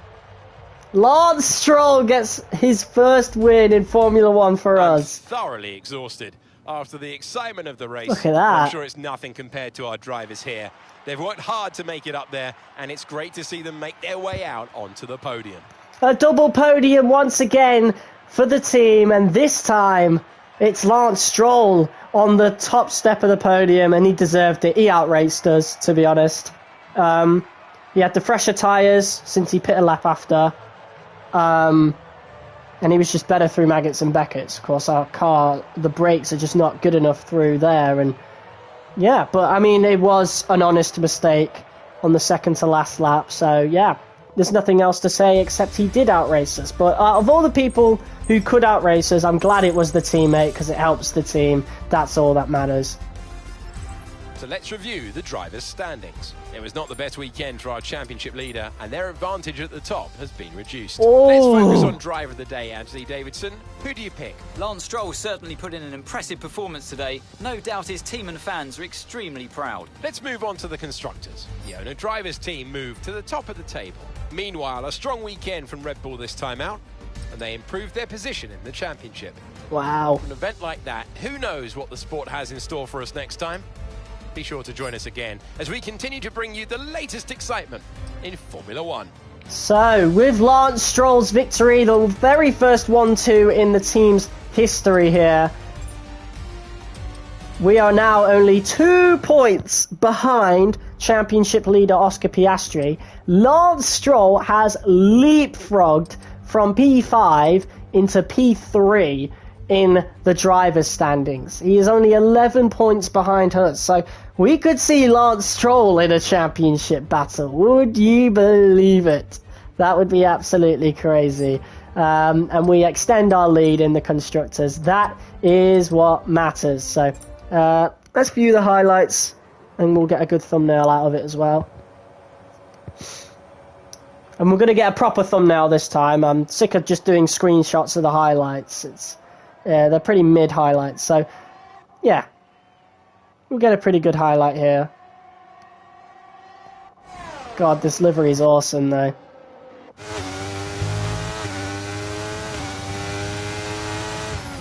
Oh, yeah, this should be it. We didn't get to see it properly. But look at this. So this is what got Lance Stroll the really nice overtake. He just had a lot of space on here as we moved to basically squeeze out Verstappen as much as possible. And, yeah, Lance Stroll was able to complete the overtake. Good for him. Look at that. You wouldn't believe it, would you?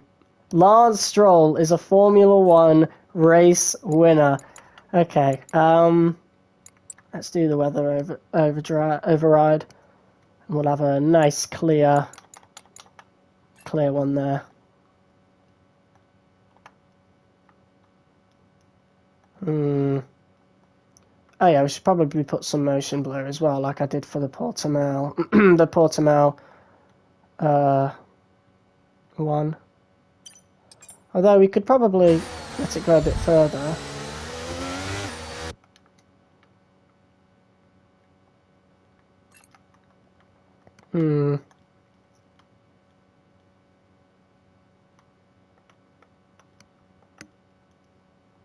See, I don't really know what to do. Could that be better? I mean, we are directly behind Lance, so probably when you're side by side is probably better.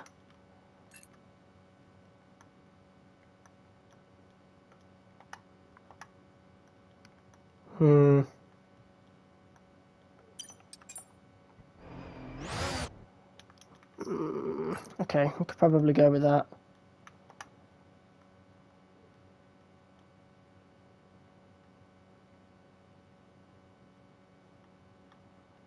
I like that. Zoom in a bit more for that. Yeah, and there's Logan Sargent in the back there in the Williams. I wonder where he actually finished. That would be quite interesting to see, considering he started P8. He has gotten a few points for that Williams team. Over the first 2 seasons, he actually got more points than Albon. So, that's saying something. Alright, let's... I love how we're all on 3 different tyres as well. Stroll's on the softs, I'm on the hards, Verstappen's on the mediums. Okay, we need... motion blur, static. Oh no, I touched the car.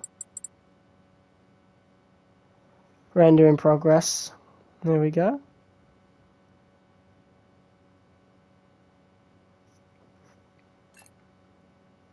Yeah, there you go. There's your thumbnail. There's your thumbnail for this video. Boom. That is lovely. That is absolutely lovely. Okay. Oh, wait, we didn't watch the whole highlights. Let's do that again. Oh, actually, we should see where Sargent actually ended up finishing. P13. Magnussen actually finished ahead of him, so did Williams prioritise Magnussen? I find it hard to believe that Sargent lost out on pure pace there, considering Aston Martin's there. But Leclerc had a good recovery drive to get back into the points. Perez, P11, he had a pretty good recovery drive, seeing as though he was driver of the day.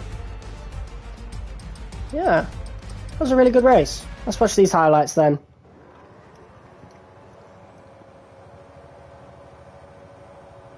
That was a damn good race, man. Silverstone in F123 is genuinely really good. I won't hear a single other word about it. Like, it's one of the best tracks on the game. It's weird because it was one of my least favourites to drive in 2020. F1 2020. Yeah, that overtake from Lance was beautiful. Very opportunistic. And I wish it was a better fucking camera angle. But yeah, we put the team first and we've got the maximum amount of points out of that. Obviously, we could be P1 in the driver's standings now if we, you know, prioritise getting a win ourselves, but, you know. Oh, that overtake was lovely. No contact with Verstappen at all, just very hard and aggressive racing.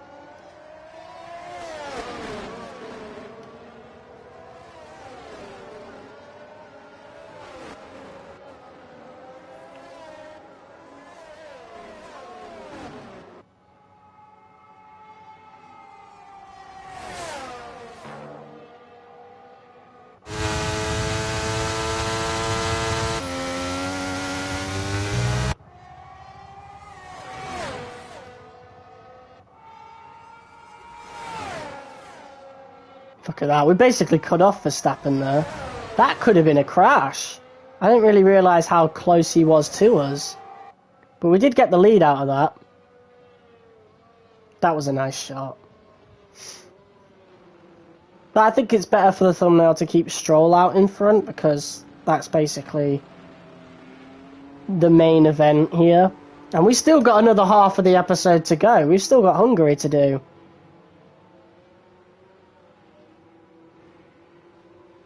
And then we fought Verstappen again and let Stroll go out again. Verstappen was the main antagonist here. Nice little callback to Season 1 where we had 5 intense laps with Verstappen. But this time it was a lot more equal. Of course, we were the worst car on track versus the best car on track in Season 1. But this time it's different. This time it's more equal. And there you go. Stroll crossed the line. We crossed the line. What a victory. Oh, that was lovely. I'm so happy about that. I was kind of scared that Lance would, you know, spoil it all and he'd spin like he did in Spain.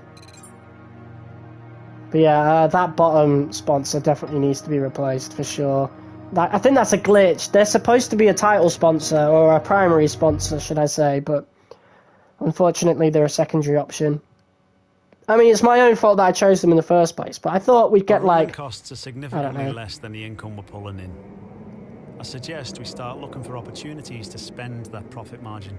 Yeah, but I don't want to because we need enough money for Lance. And I wonder if his... Yeah, oh no!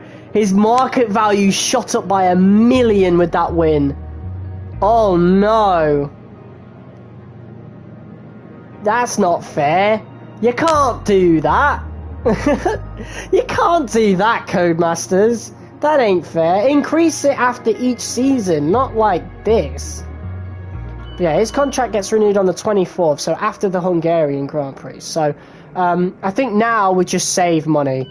There's no real need to upgrade any of these facilities until after his contract gets renewed. And quite honestly, none of these even need renewing. I think we're just about to get the new aerodynamic upgrade that comes in. Yes, we are. And I think that one failed at first, so I think that's 100% coming in now. And then we've got... then we're just going to shut down the facility for aerodynamics, just like we have here in the chassis department, which is such a cool shot. Honestly, it is such a cool shot. I've got to post that on Instagram. That'd be so dope. This one might look cool as well. We'll see how that looks in a sec. And then the powertrain and the durability ones will keep open, I think. Obviously, we won't be able to develop any more parts for the aero or the chassis, but again, there's no other parts to do. We're done. You know, chassis is done. New components can't be developed, and any in-progress development is halted until the department reopens. So, okay, so it just completely pauses everything.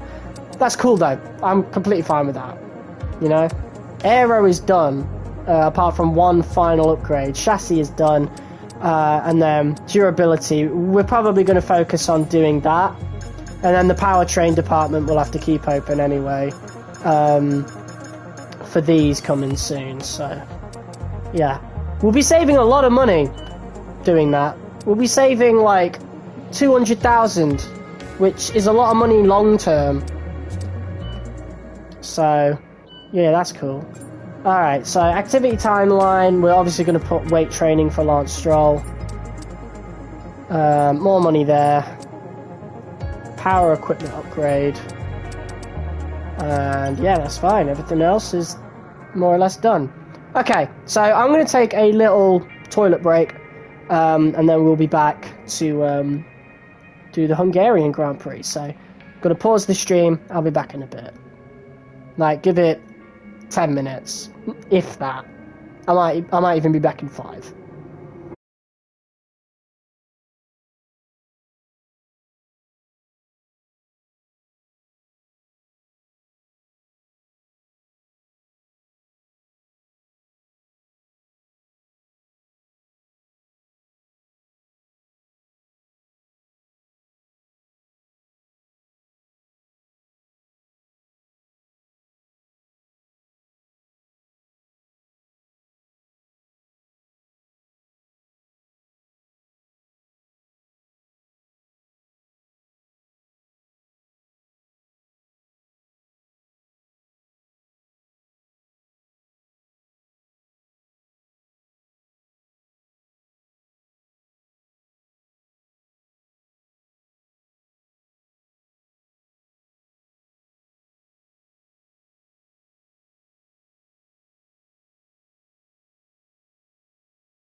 Alright, we are back.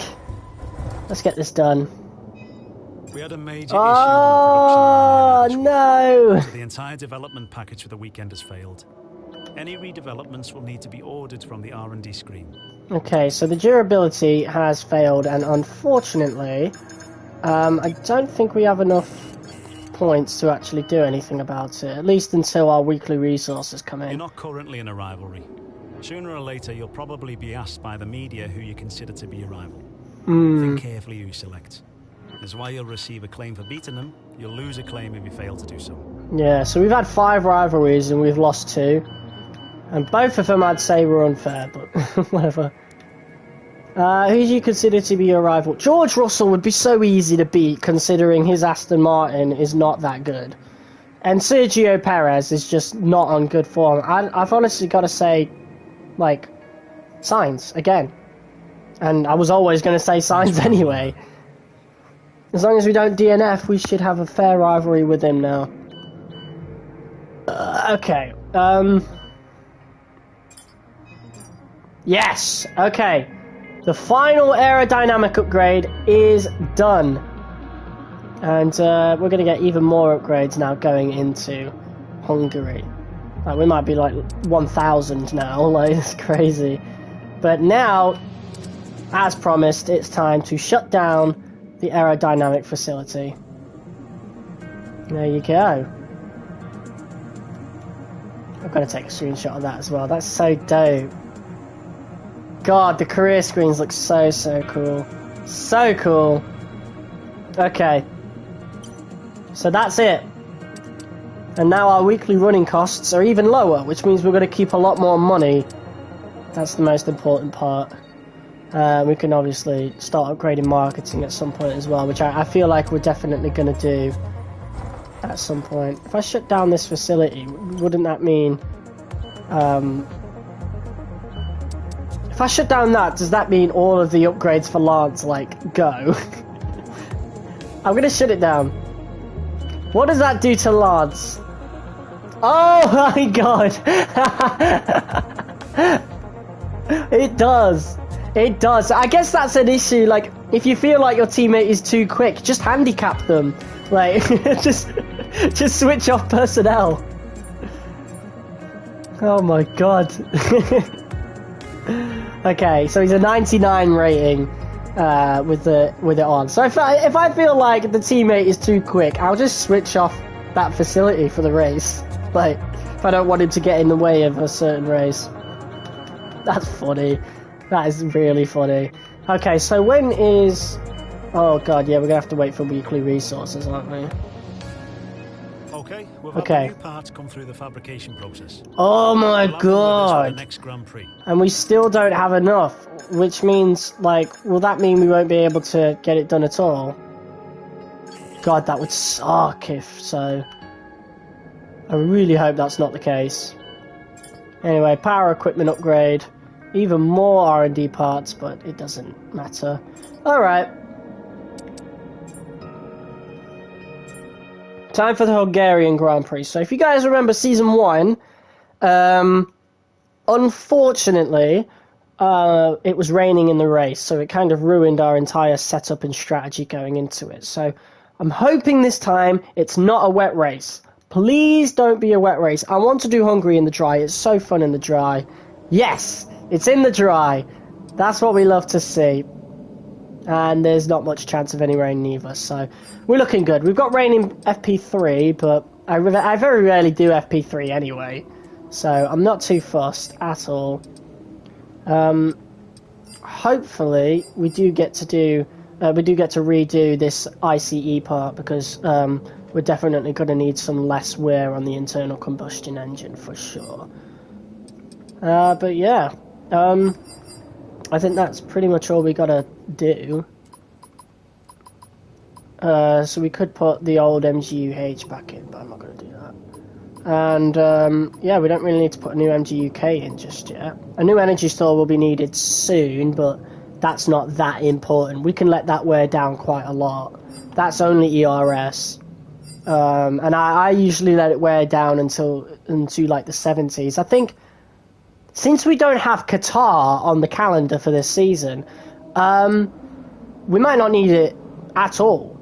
You know, you need a lot of ERS for Qatar, but we might be able to save this energy store quite a lot and not have to add in a new one until after, like, Singapore. Well, we'll have to see how things go, but yeah. But so far, so good in the championship. It is looking lovely. We did get fastest lap in second place as well. I keep forgetting that we do, that we've gotten that sometimes. So that's 2 races in a row where we got the fastest lap, but Hungary we don't have much experience on. We haven't raced on it since season 1. And that was in the wet, and again it ruined our whole race, but it's going to be different this time. Alright, let's just go to the track. We've got track acclimatization and race strategy to do. So we could probably do both of those in this session, and then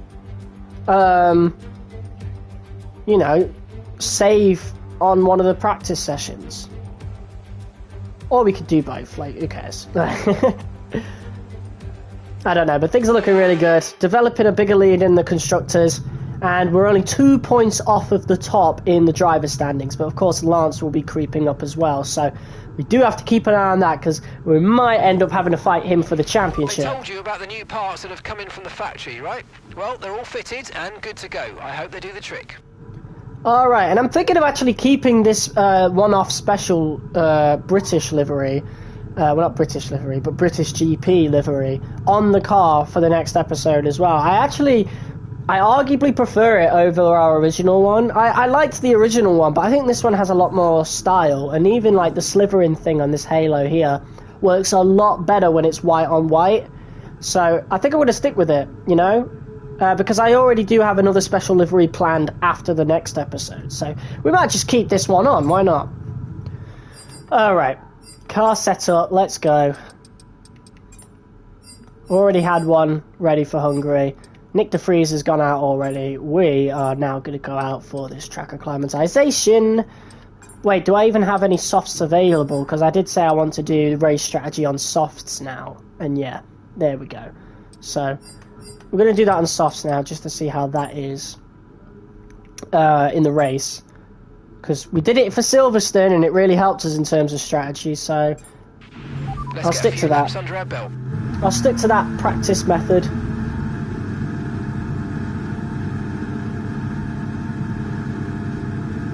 Alright, let's go.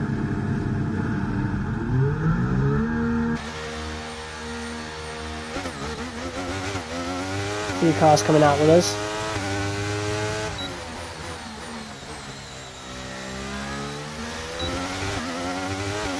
Two very quick DRS zones here. So yeah, it's been a while since we've driven on this track. It almost feels a bit unfamiliar. But I think the brake bias, we're actually going to put that all the way down at 50. Because that seems to be doing the trick and really helping us. We'll put it at 53, just to be safe. But it really did the trick in Silverstone.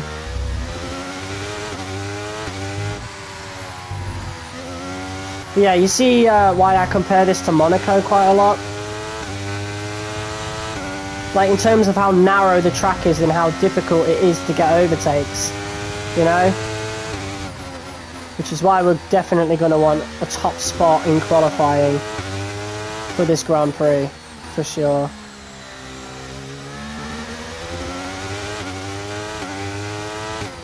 Yeah, I'm really enjoying this change in format for the MyTeam career episodes, for sure. Instead of doing... instead of recording and editing them, just live streaming them instead. I'm really enjoying it. I think it's a great idea. The DRS zone, watch your MFD for the activation point. Right, so unfortunately we braked a bit too early for that first one, but, you know, I feel like we have to sometimes. But I remember hating Hungary, because if you get caught on the sausage curb, on this track specifically, it is so easy to spin out, so you definitely have to be careful. It's this section here, the sausage curb here, you get really close to it, and it's so easy to spin you out.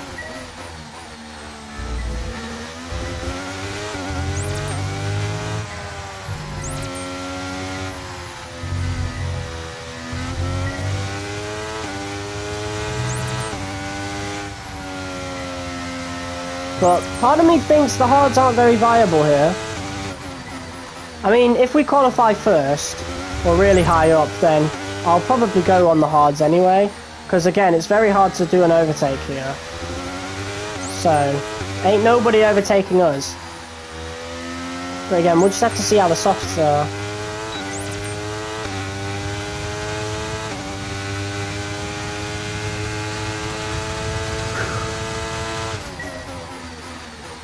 Still green?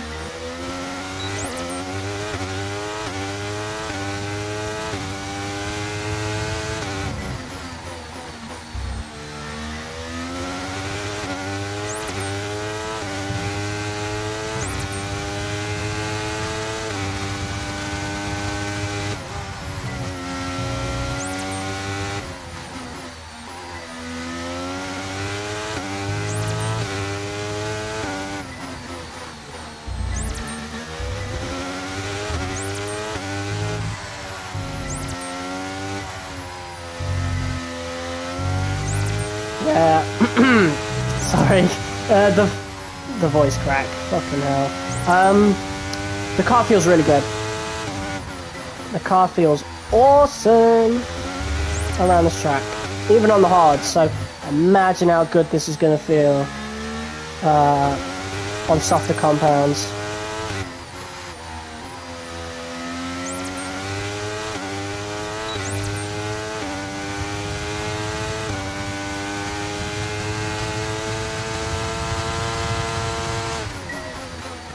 Fucking hell, man. I just can't seem to get the braking thing down for that.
Okay, test complete, and that was a really good what? job 5 indeed. points Got a lot off. of valuable information out of that. Well done. 5 points off. I really hope that wasn't part of any, you know, R&D point thingy.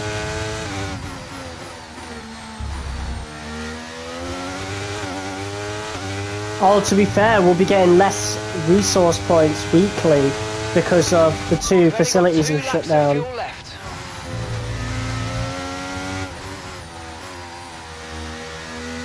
Which is definitely unfortunate. Right, let's have you in at the end of this lap, please.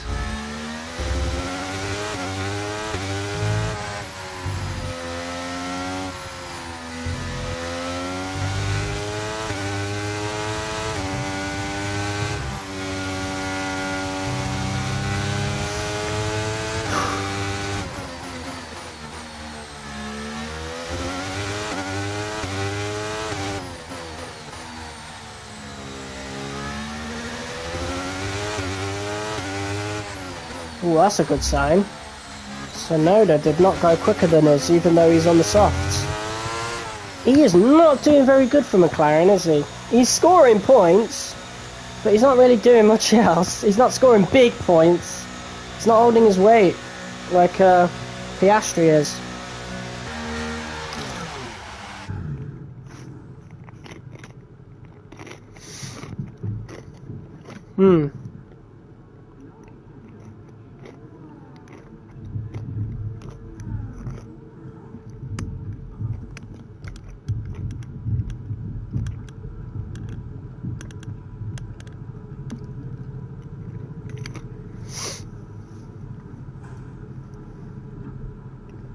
Oh, Lance is going out, just as we come in. Okay, so next thing we're doing is race strategy on the softs.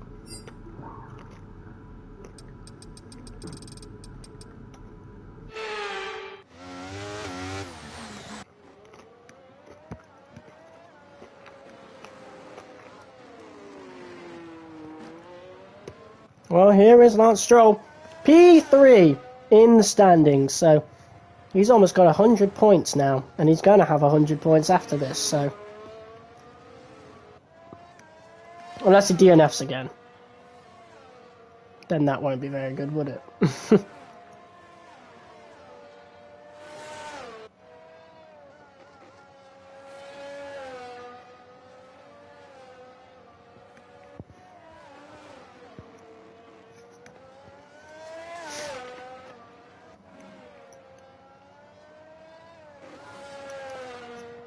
He's on the hards, okay. So let's see how he is relative to our time.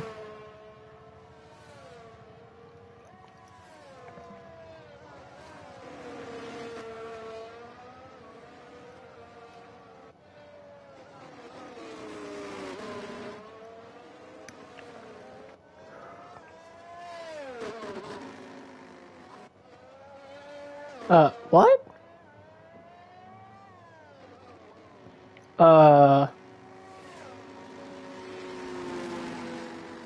What on earth just happened? Guys, why has Lance gone out on the hards, done one out lap, and then never did a lap? Lance, why are you here? What happened?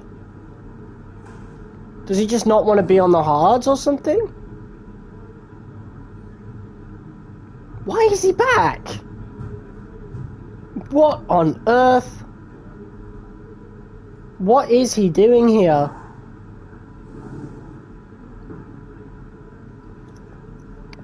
That might be the weirdest thing I've seen today. He's gone out onto the hot... To be fair, I've noticed a lot of discrepancies in the race director on previous races. Because I've noticed that some drivers have gone out onto the hards and then never set a lap on the hards.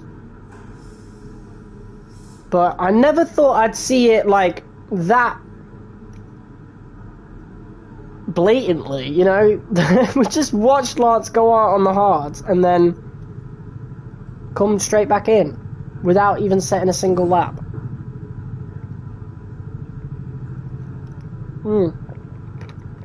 That is strange. That is very strange. It's not like he's going back out neither. Alright. Who else is out? Let's spectate. Charles Leclerc. 116.5 on the softs. Not that much quicker than us. Oh, it's weird here in the Ferrari engine. I don't really use any cars that use the engine. We've never used the Ferrari engine personally. And we're not going to neither. Unless I feel like doing more seasons past season 5. But I don't know. You know? Just kind of playing the same game over and over again. We'll see how we feel by the time we get to the end of season 5. But that's about where I feel like I'm going to end it. And then do something else up until F1 24 comes out. Because F1 24 is likely going to be the exact same game again. With updated cars and stuff. I doubt we're going to get any updates in the career. But what are we going to get? Because we're not going to get Breaking Point 3. I can guarantee that. I can guarantee we're not going to get Breaking Point 3. So, what is the next F1 game going to advertise? Like, obviously we're going to get an update in terms of, like, race weekends. So, we'll get sprint qualifying instead of the pointless practice 2 that you get on a sprint weekend. So... that is that. But what else do you get, you know? Hey, what's up, Josh?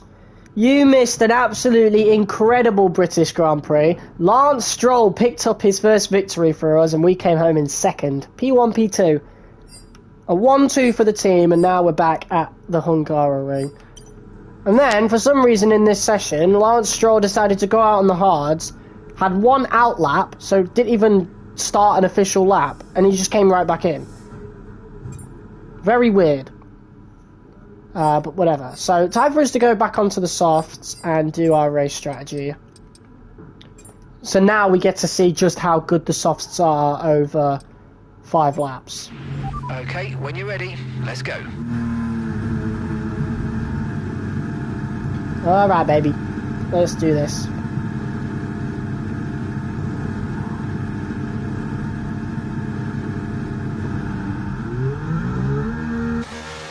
AI in these games are weird.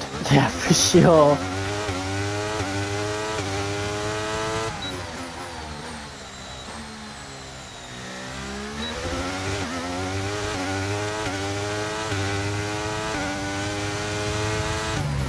Alright, so 5 laps coming up on the softs, just to kind of gauge how good the softs are. Around Silverstone, they weren't very good. They wore out quite quickly, and so we ended up going with the hards to medium strategy. Hopefully they're better here. I don't want to do a hards to medium strategy again, but, you know.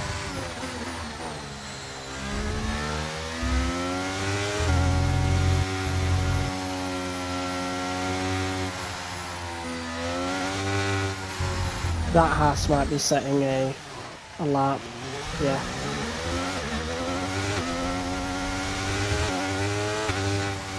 Also is Perez. We'll let him go past. Okay. Nick de Vries is holding up Max Verstappen. Yeah, I am convinced that our version of Nick de Vries is a millionaire that just bought his seat, and therefore he will perpetually be at AlphaTauri.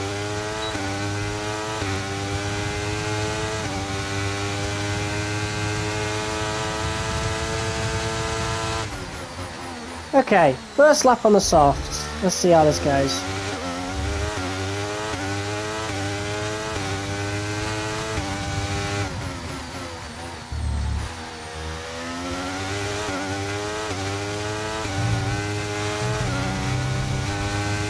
Oh, Geordie, focus.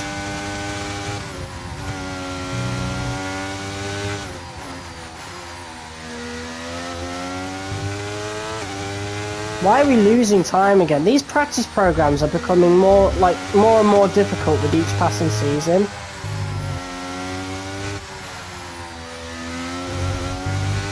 I don't get it!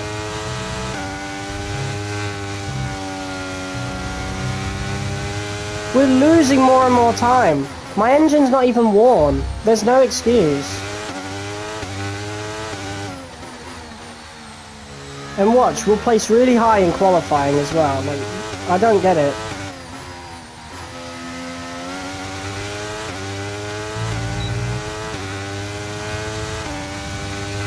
Fucking hell, man. Let's retry.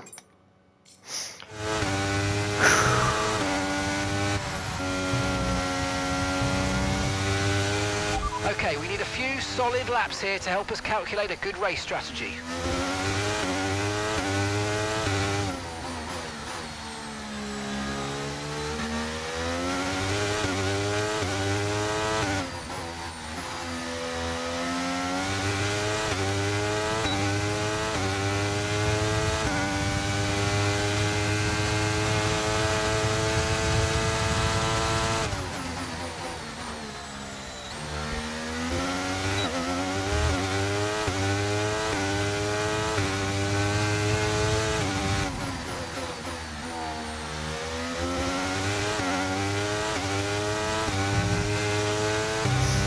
Okay, that is a lot better.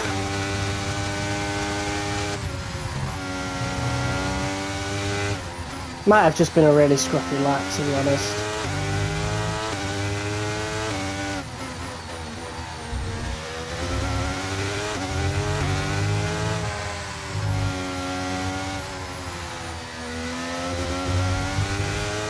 Oh, this doesn't help me at all. Fuck you, Pierre. He's getting in my way and he's just... Oh, fuck you! You know what? Fuck you. I'm just gonna absolutely ruin your time as well. Now you get to slow down. You've absolutely ruined my time. I was doing so well.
Okay, that was a really good lap.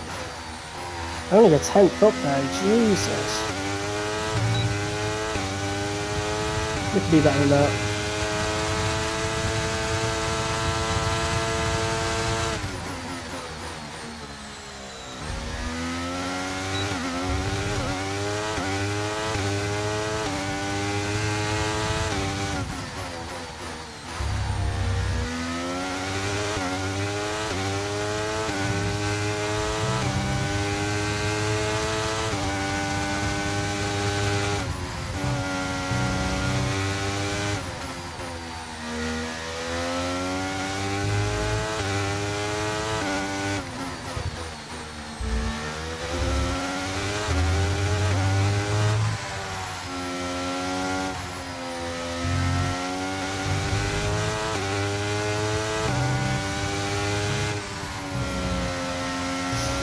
Okay.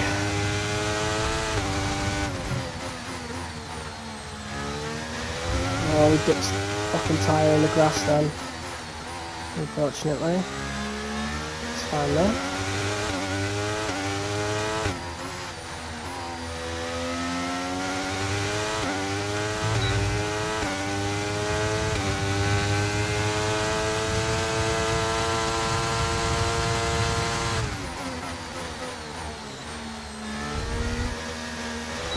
Fuck off, Teo!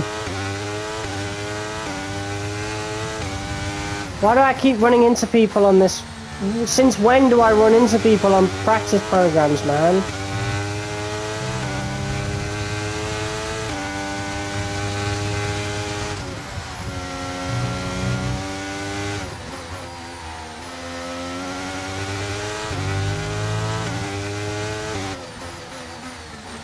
Yeah, he's just ruined my lap because I have to brake earlier to make sure I don't crash into him. Right, I think I'm just going to try and get past him.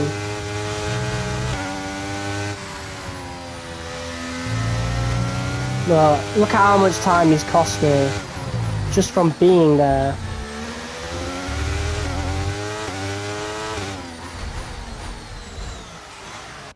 Fuck it. I can't get past him and he's just going to ruin my time.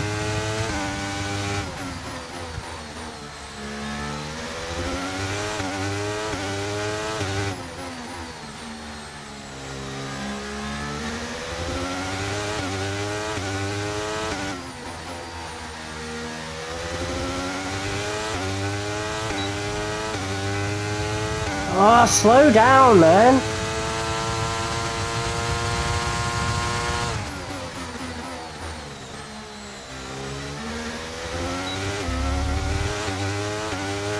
I hope I cost you some time.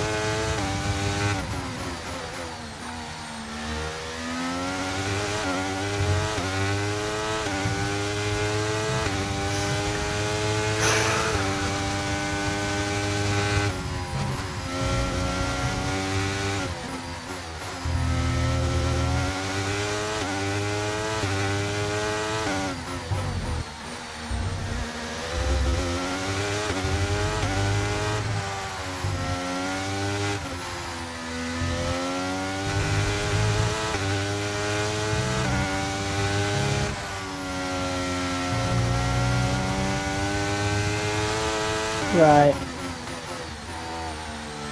These tyres are going off. Not as much as they were in Silverstone though. So it might still be worth starting on the softs, but I don't know. That was just a total failure. Program complete, program complete. These results will do, although you could definitely do better. Consider giving it another shot. Well, I fucking can't, because everybody's getting in my way. Yeah, come here, Teo. Come here. Fuck. I want to kill him. Oh well.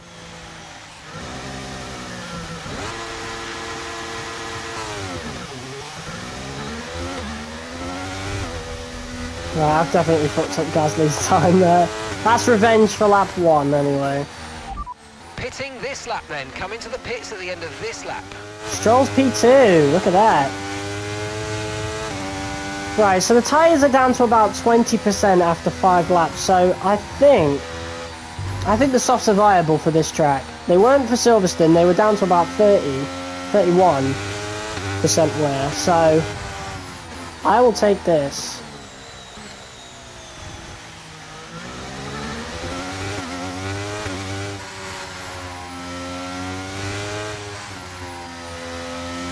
I don't know, they do feel like they're too worn, or maybe I just need to turn down the brake bias.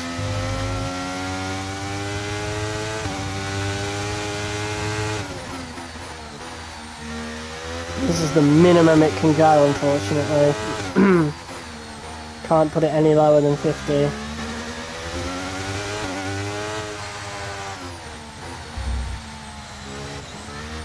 Anyway, that's free practice done.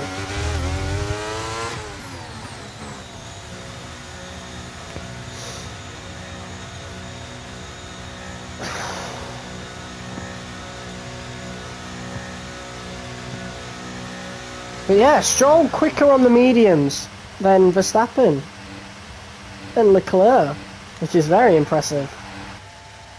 Just shows how good our car is now.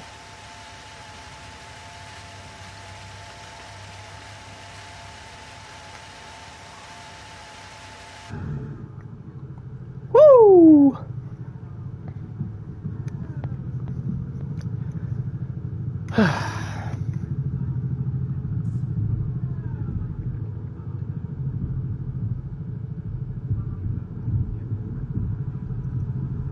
Yeah, these softs look really worn. Look at that.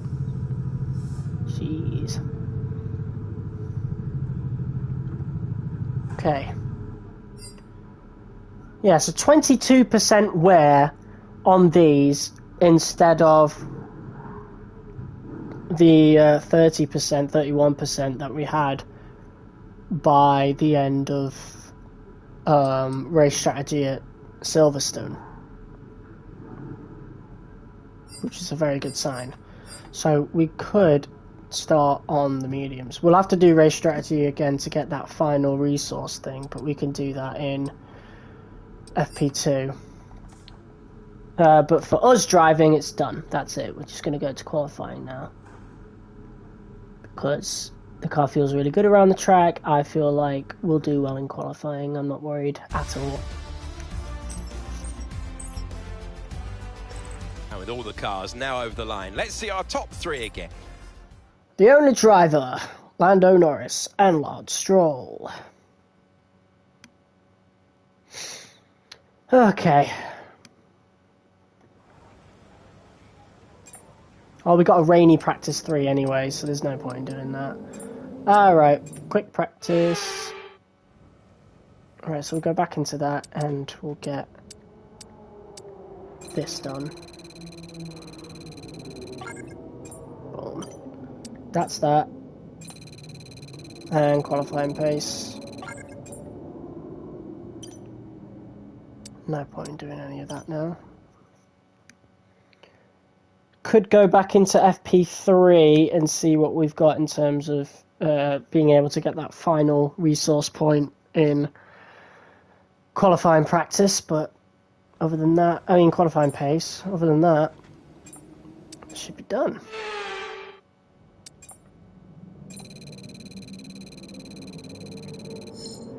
Oh, fuck off.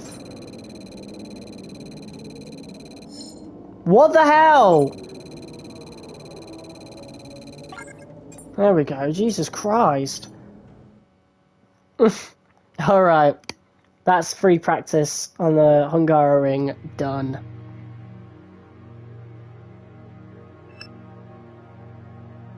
Lance brings in a good haul of points as well. There we go. Right, so let's repurchase that failed durability upgrade. And then that's it. Qualifying and then the race.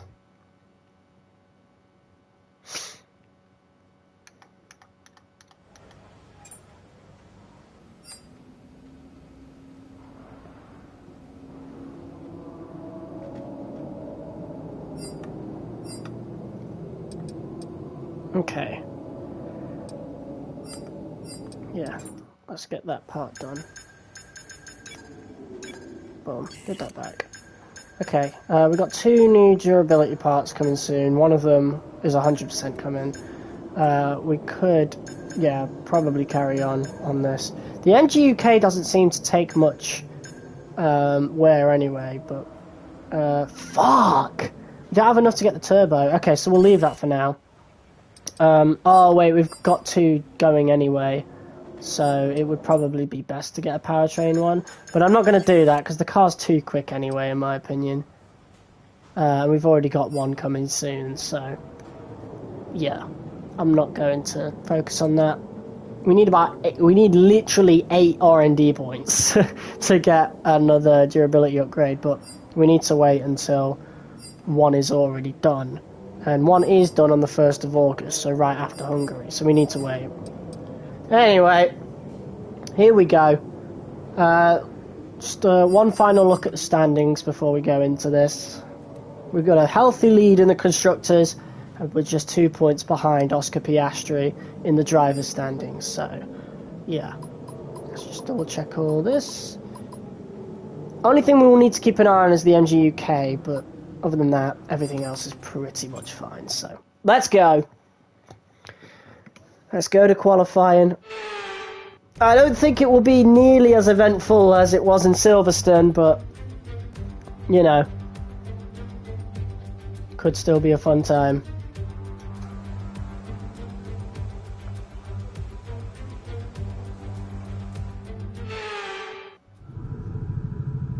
Alright.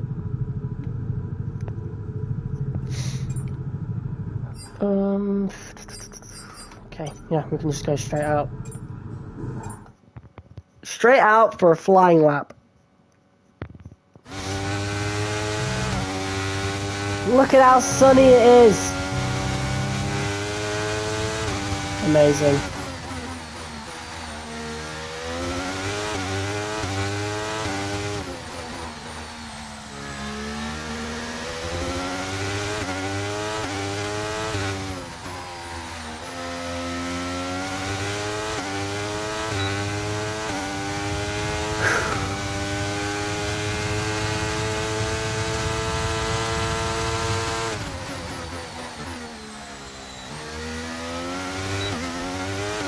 Alright, here we go. First lap of the Hungarian in qualifying.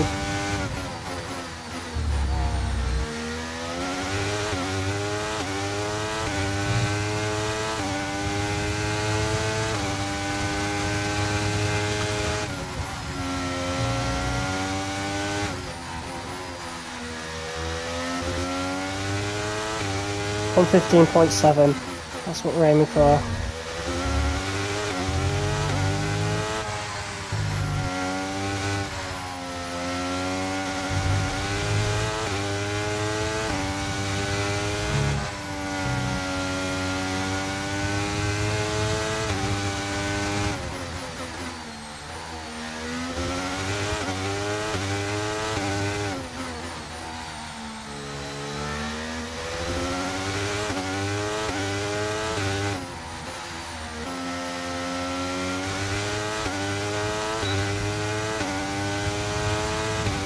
P1.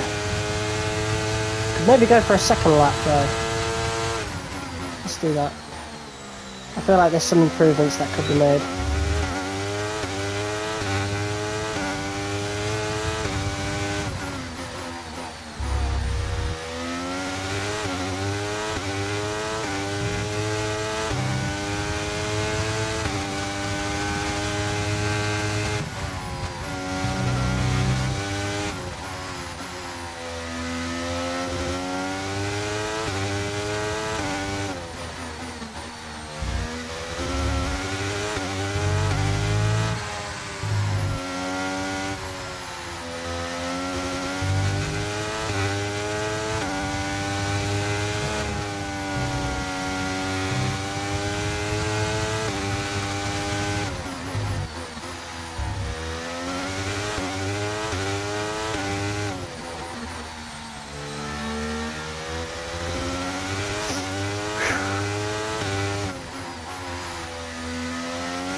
Made a mistake on that final corner there, but, you know, that was good. That was good.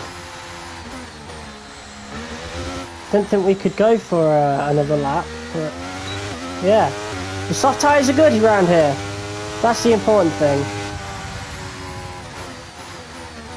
They're really good around here, so there's a chance we could start on the softs. But I've seen on certain races it won't let you start on the softs, so we'll just have to see. It's quite weird. Some races let you start on the softs, some don't.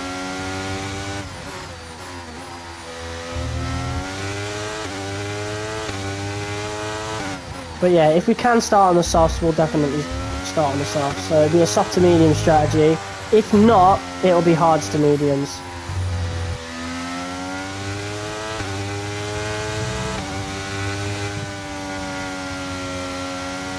But yeah, that was a very successful first couple of laps. I think we may have lost like a tenth from that last corner, perhaps.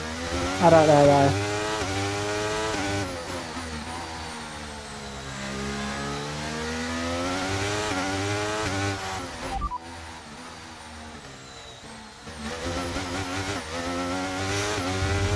Okay.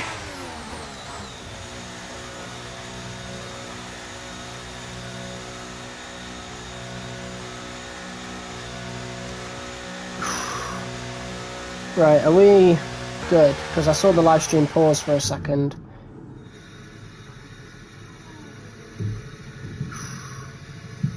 Right, are we good? Because I saw the live stream pause for a second. No, right, we're good. Just checking. Might have lost a bit of network, or maybe... yeah, I don't know. Either lost a bit of network on the phone or on the stream itself. But either way, we're good. We're all good and fine. Oh, so we're starting to take some energy storeware now. The maximum capacity has fallen to 96%, but that's not a problem. Lance, let's have a look what you're doing. Oh, look at that. P2, and he's really close to us. He's on an in-lap now, isn't he? Yeah. He's really close to us with that first lap, so good on him. Good on him. Let's go, Lance. We're really starting to get a bit of a stranglehold on the standings in the championship, and I love every moment of it.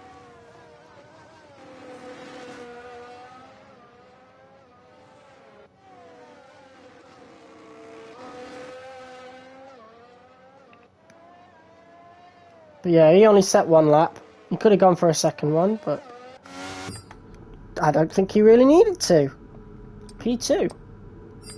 That is awesome. That's just what we want. Okay, as for us, we're going to go for one final lap. Somebody's beating us. Ah, fuck, it's Piastri. But he's gone a bit early. He went a bit early for that. I don't know if he's going to come back out and do one final lap, but he went for his second lap a bit early. We're going for our third now.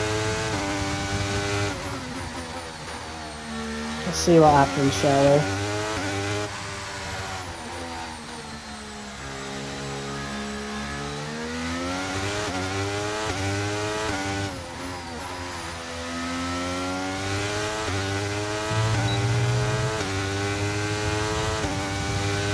Okay, here we go. Should be more grip. We'll have to see though.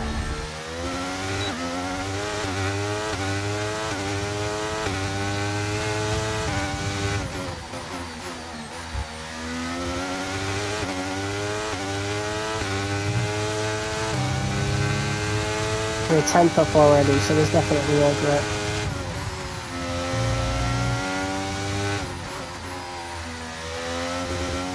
It's not a good corner there, but it's fine.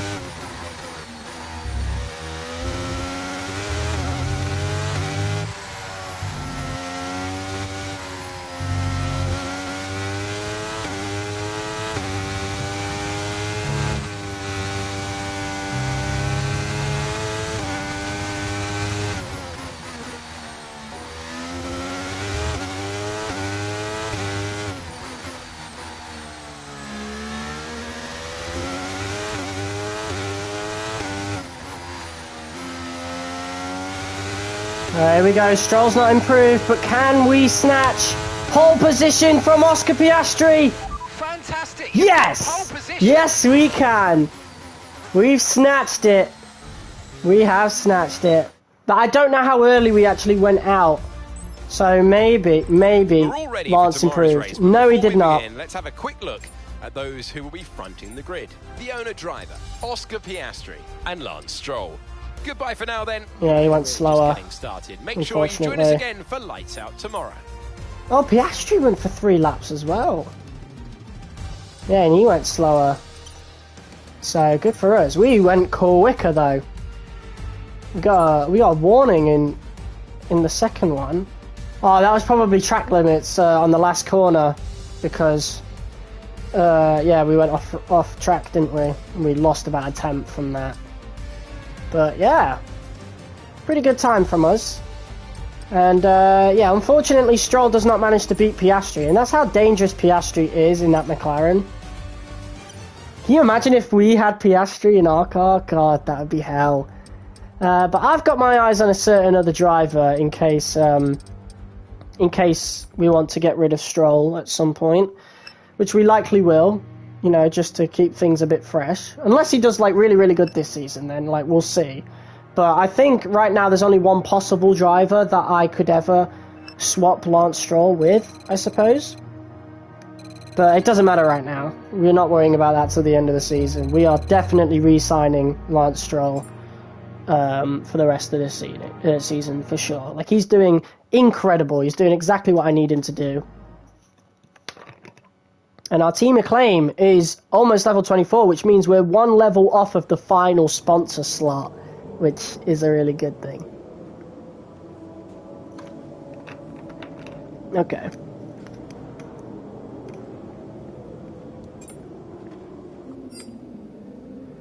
Alright, this is pre-race.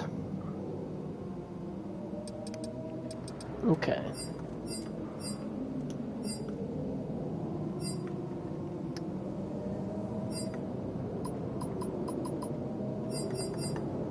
Let's go. There's literally nothing to wait for. Nothing to wait for except the race. So let's go to the grid. And yeah, this will be our last race of the stream, as we're doing 2 Grand Prix per episode. So next time will be Spa and Zandvoort. So yeah, it's got the makings to be a pretty good episode. I hope, anyway. I know Spa's going to be great.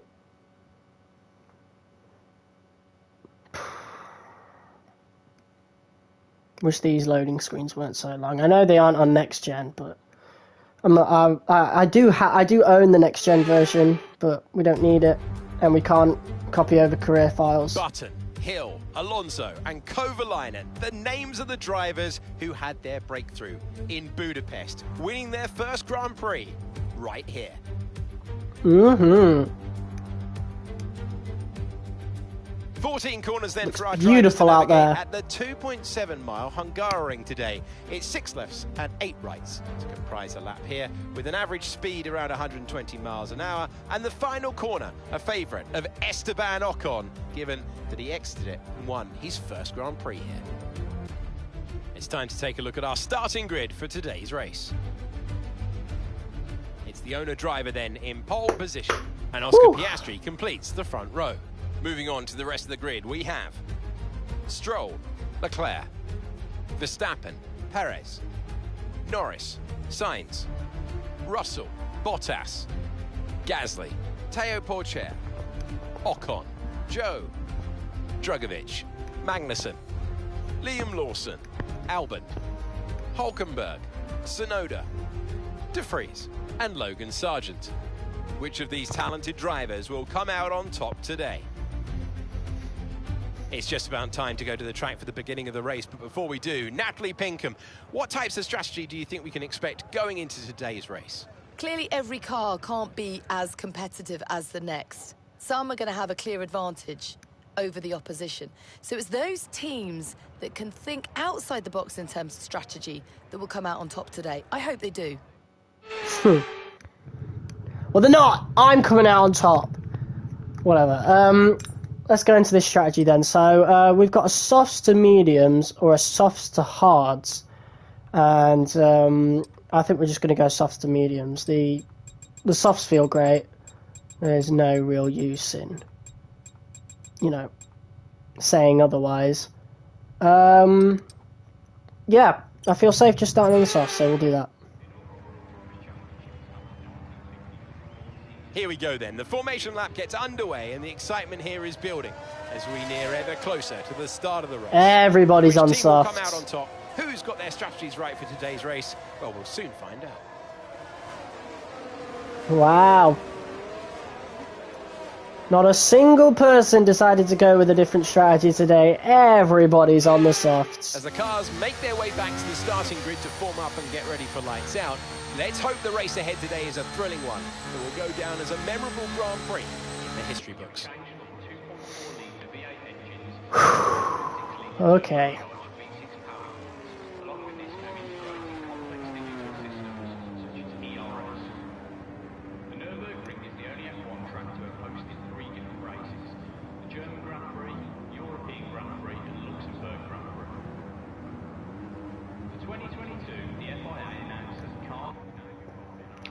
Okay. I'm feeling really confident for this race. Hopefully Lance gets a better start this time. In the British Grand Prix, didn't have a very good start. Here we go. And we are underway. We're going to be giving Lance a slipstream. I'm going to cover off the inside. So Stroll's had a very good start. And we are going to try and keep P1. So it's a 1-2 for Pepsi.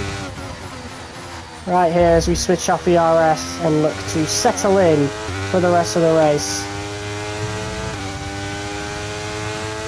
Oh my god, Lance is getting really aggressive right now. Okay. He was definitely spending his ERS down there. Okay. We got to be a bit more careful.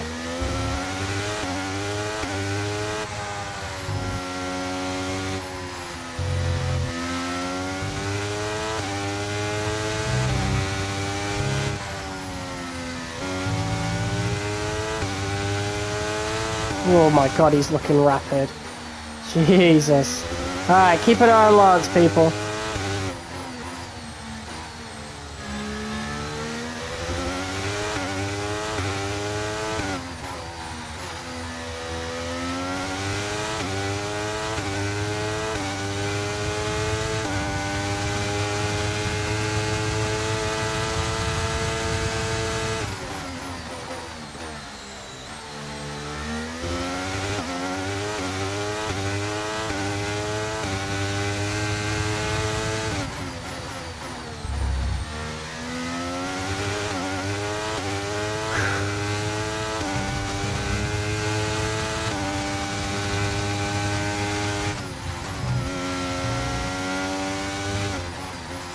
This track is absolutely rapid right now. And it's amazing. Piastri did not have a good start. And it's another 1-2 for Team Pepsi Racing. But now I want the win.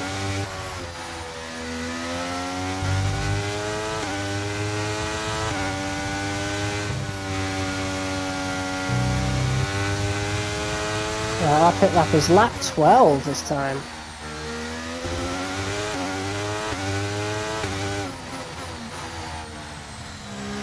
So we're going quite long on these softs. Hopefully they hold out. But I mean, if they don't, at least there's no other driver that can take advantage of that. DRS is being enabled this lap. We can use DRS when you're within 1 second of the car ahead and in the DRS zone. Well, we've cut off DRS. We've managed to get far enough away from Stroll to do that. Stroll's even got a bit of a gap to Verstappen. So that's really good. That's some very good news there. And we look on course to take over the lead of the Drivers' Championship as well.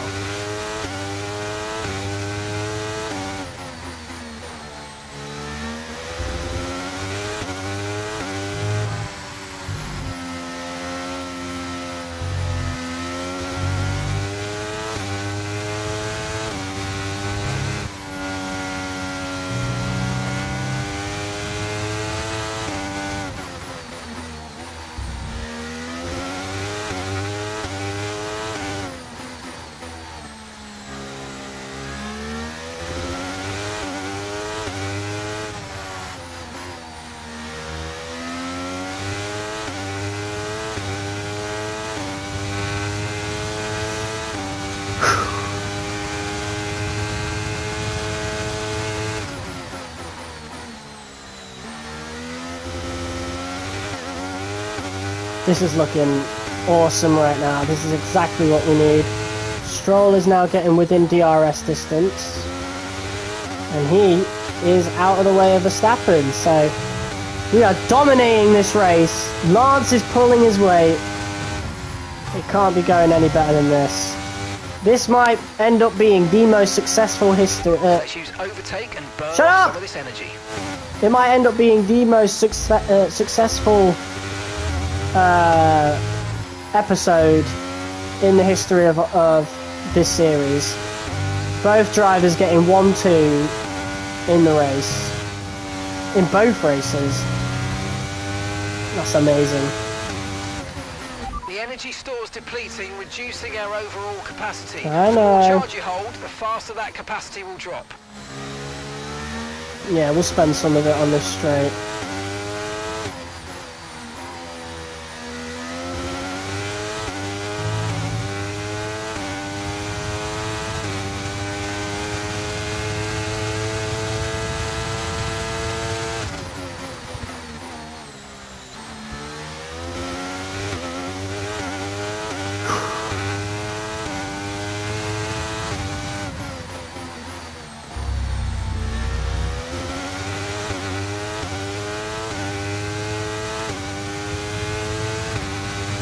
Right, now we're gonna click it off. Spent quite a lot then.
Look at how far ahead me and Lance are. Jesus, this is looking like Mercedes at the beginning of the turbo hybrid era.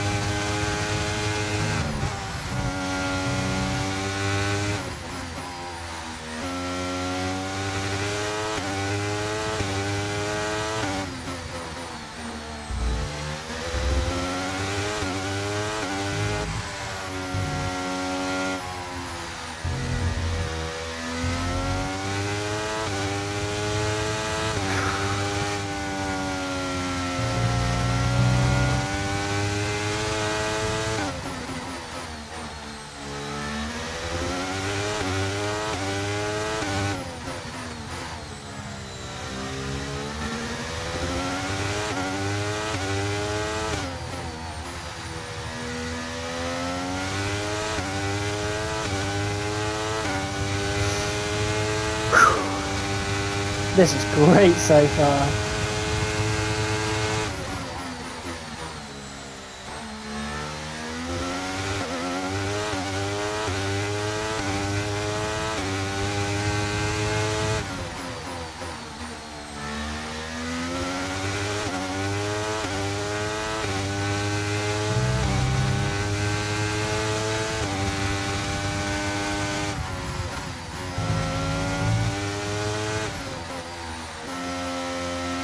How's the tyre wear? 21%, lap 7. Yeah, that's about where we expected it to be.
Fucking hell. Lance is really pulling on us. Pulling on us. Jesus, he's pulled quite a lot. We probably should step it up. It's because we're not using our ERS.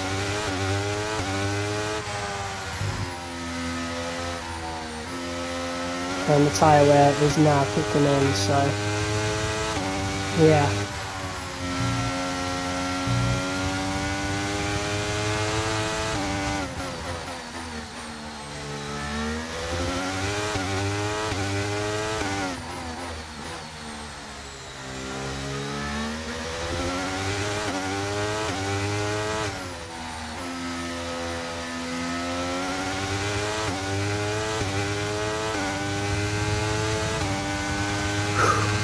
Five seconds ahead of the rest of the pack. That is absolutely insane.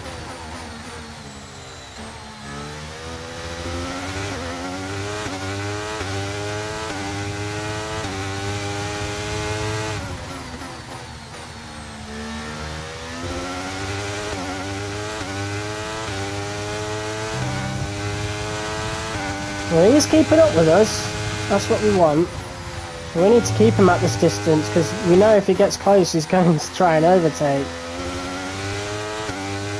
And I want this win.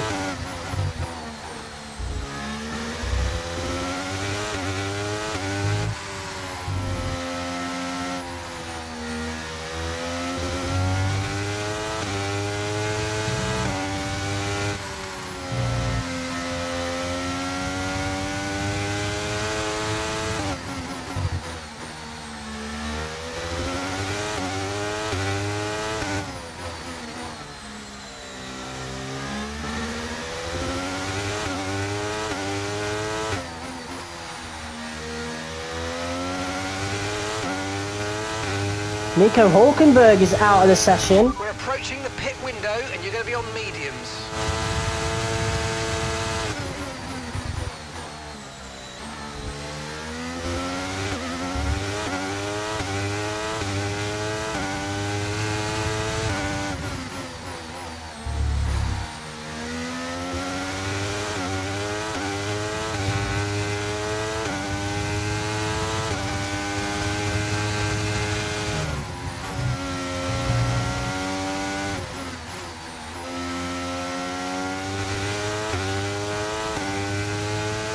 Yellow flag.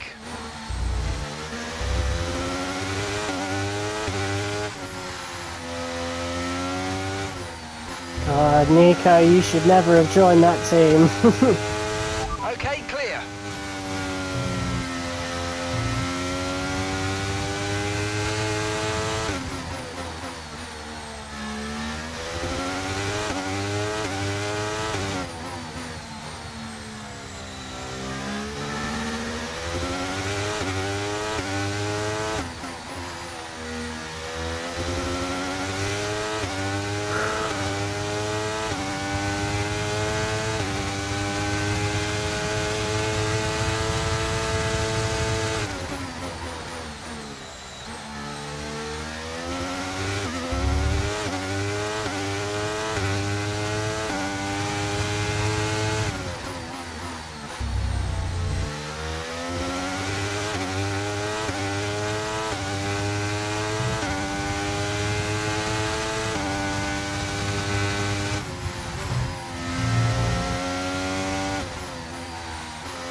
Alright, we've got a comfortable lead on Stroll once again. And we're going to pit on this next lap, so... yeah, looks like it's going to be a very comfortable race win, that's for sure.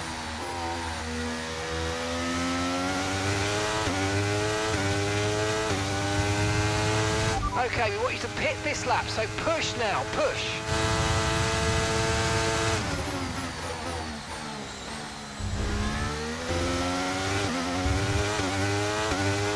Piastri's pitting. He's looking for an undercut.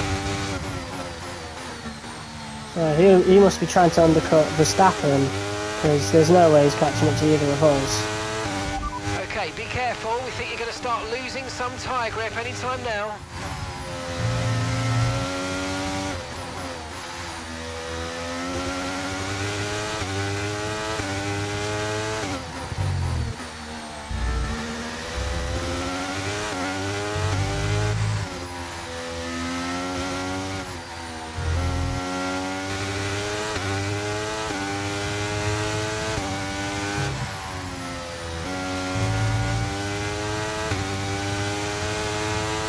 Ah, shit.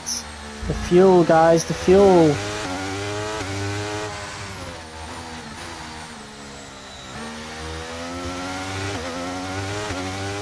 Right, we've really got to watch that now.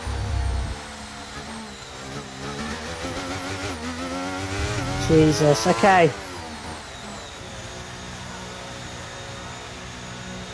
Right. We don't want to have another Abu Dhabi like in season 2, so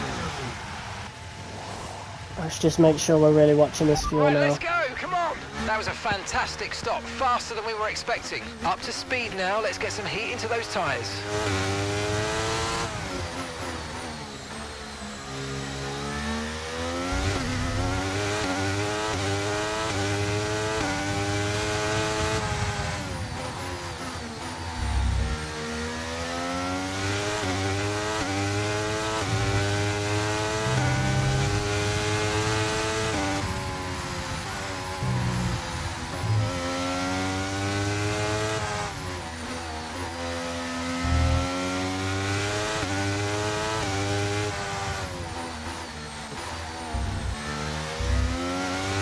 See, we've had fuel issues like this before. Abu Dhabi, it cost us the race, and we fell down to P5, I think it was. Use your overtake button more. It's time to utilise some of this energy. Come on. China Season 2 also had that issue, but we were the only one out in front, so we could save the fuel and then fight at the end. And it's a similar situation here, except it's now Lance that we are fighting against. So if we want to win this race, we're really going to have to hope that we can prioritise the fuel efficiently. If not, we're going to have to let Lance have the win. He's coming out now.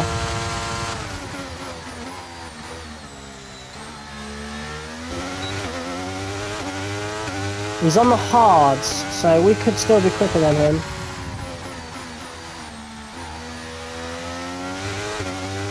Three seconds, okay.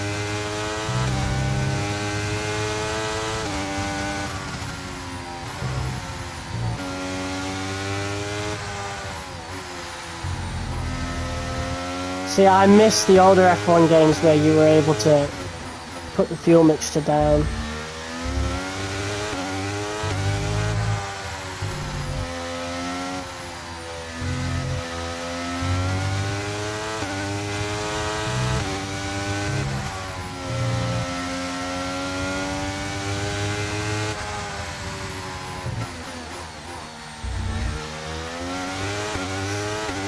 Okay.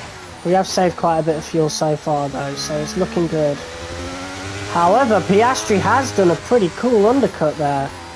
He's actually caught up to Stroll a little bit.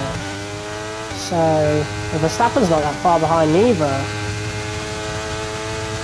Gap to your teammate behind is 3.0 seconds. That's not a good sign. Especially since Stroll is now on the hards. He's just going to be slower.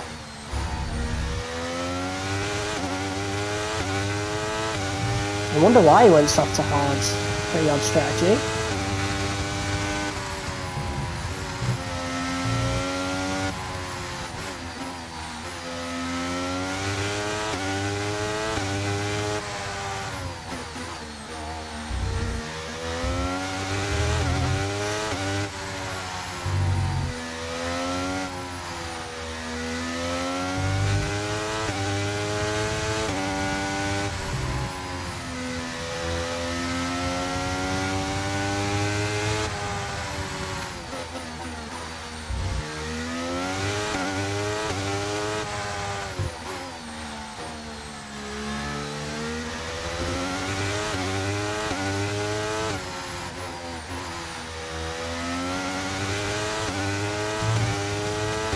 Alright.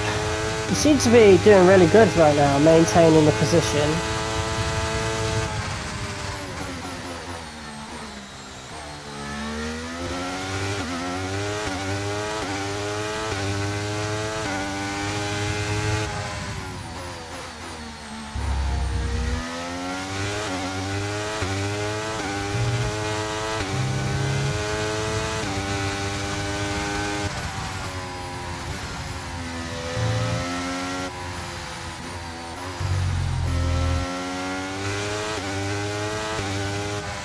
Even while fuel saving, we're actually gaining.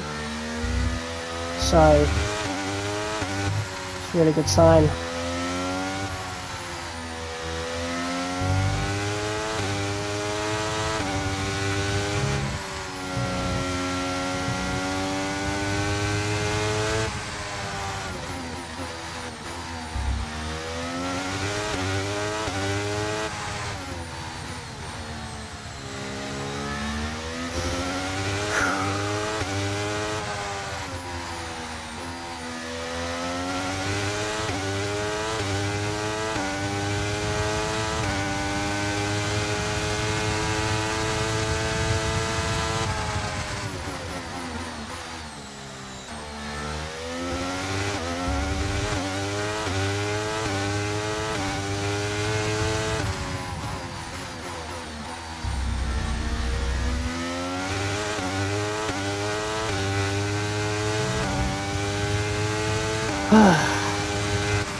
Accumulating somewhere on the MGUK. To manage this, we're going to need to lower our ERS deployment mode. Oh god. MGUK, 55%.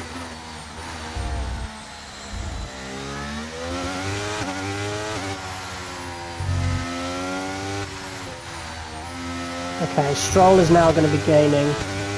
He's gained about almost a second on us. Just need to hold out for a few more laps, and then we'll just start gunning it again.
Very straightforward race, very dominating.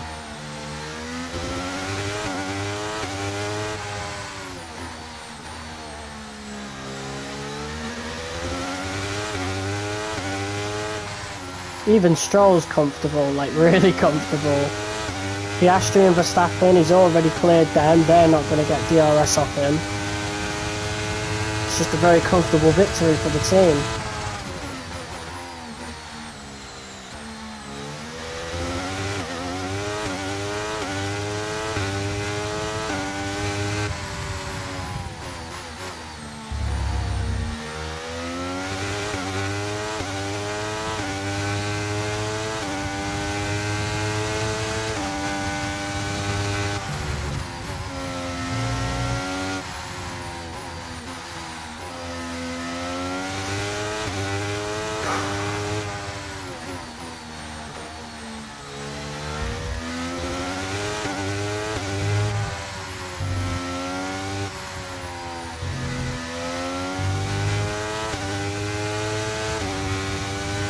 Alright, we're gonna fuel save. Just 5 laps of fuel remaining.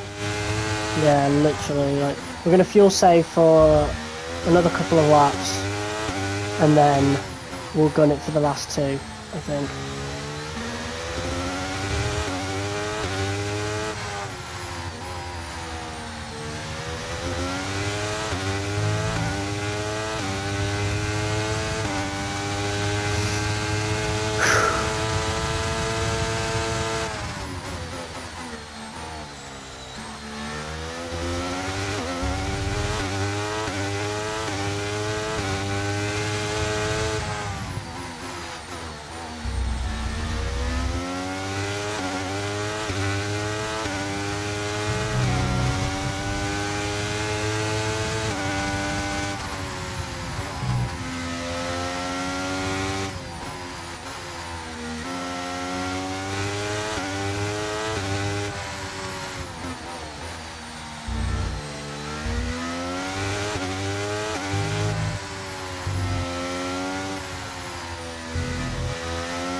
Okay, so we're leading our teammate by 2.4 seconds. The Ferraris are nowhere to be seen. Verstappen's just overtaken Piastri, which is really good for us.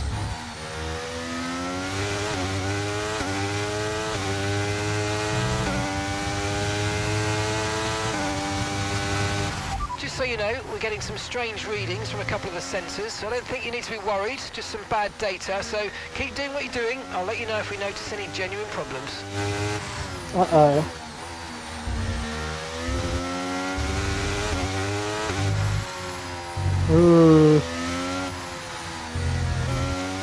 Well, hopefully it's something like the DRS.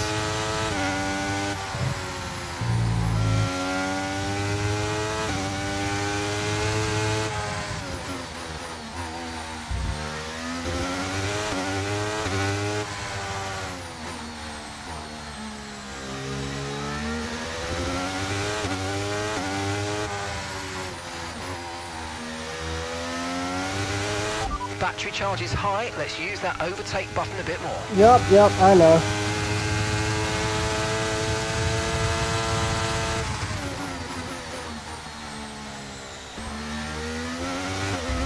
Right, we've got enough fuel for 3 more laps.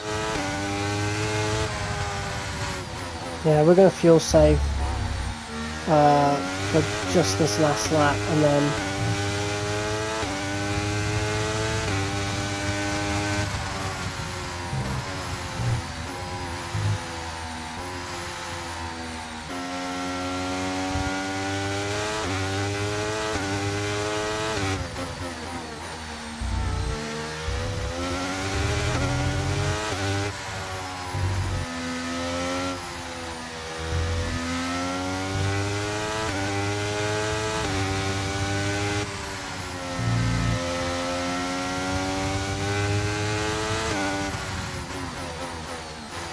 Alright, last couple of laps, we're now going to gun it.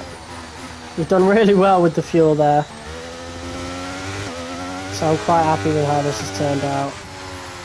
Unfortunately, Lance is going to get DRS, so we could be in for a fight.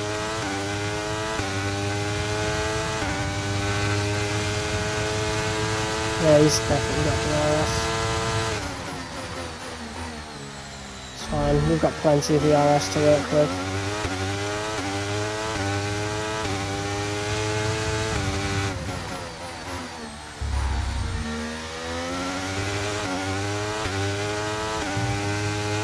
Tyre wear is looking really good as well.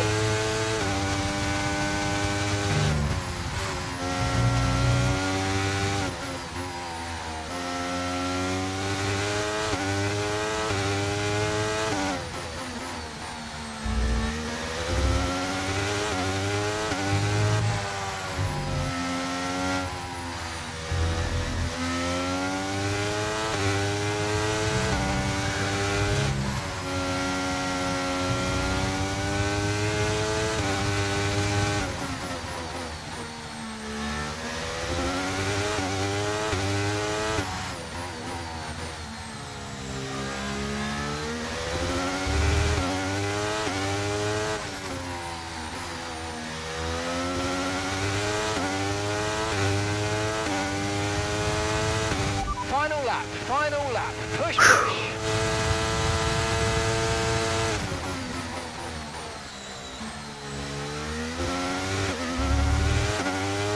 Alright, here we go then.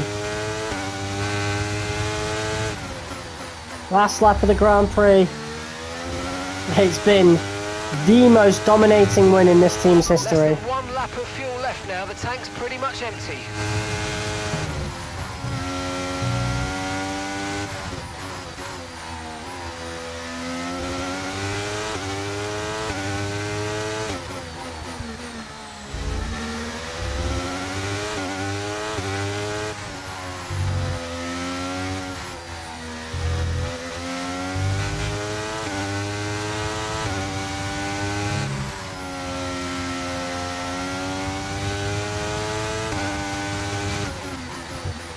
Oh, it is pretty much empty, you know. Jesus. We're good though.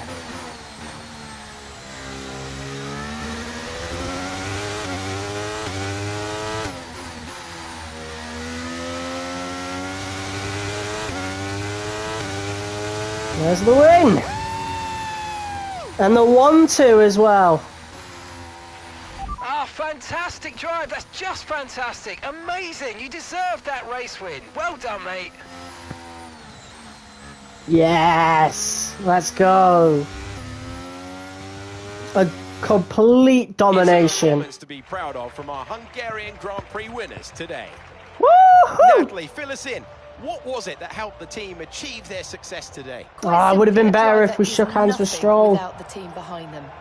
So, a deserved winner, but we do have to give a shout out to the team in the pit lane and back at the factory. Very much a collaborative process.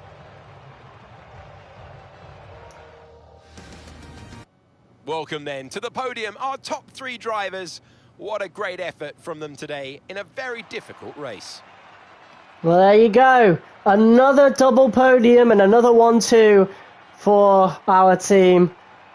And this time it's us on the top step of the podium. That is 3 races in a row now where we've got a double podium. So that is awesome. That is absolutely awesome. And we are looking well on our way to securing our very first Constructors' Championship. So I am very, very happy about that. Very happy to say that.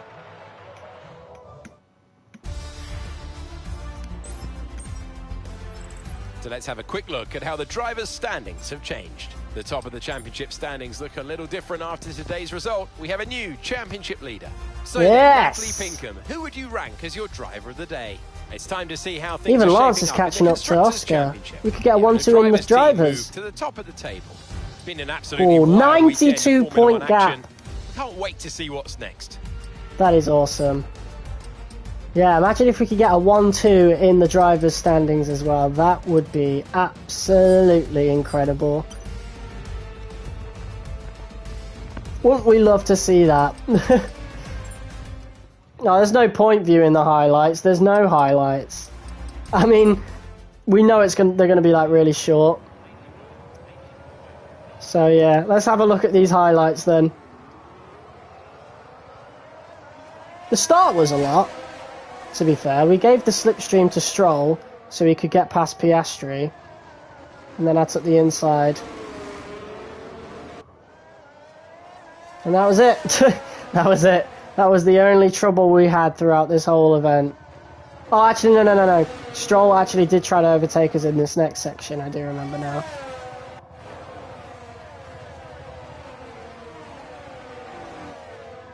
Yeah, look at that, side by side. And I think he actually did take the lead for a second, but that was not even a second.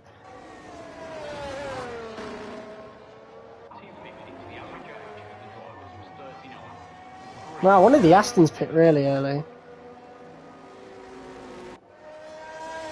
Oh, no, that wasn't really early. That was just an overtake on an Aston Martin who was pitting anyway. Very weird. But there you go. A 1-2 at Hungary. Let's go. All in a weekend's work. Oh, hold on. Be the fastest in all practice sessions, take pole position and win the race. Was I the quickest in each practice session? We didn't even do FP1. But I'm assuming because we did qualifying pace and the fuel was turned low and then we would have... Wow, okay. So I've accidentally just got that trophy. That's dope. Jeez. We love to see it. Wow.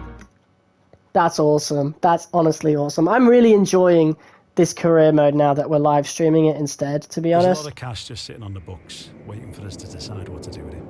I think and it's there about it time is. we started putting that money to work. The contract renewal with Lance Stroll. First of all, let's do some simulator training. Renegotiate with Lance Stroll, of course. There you go.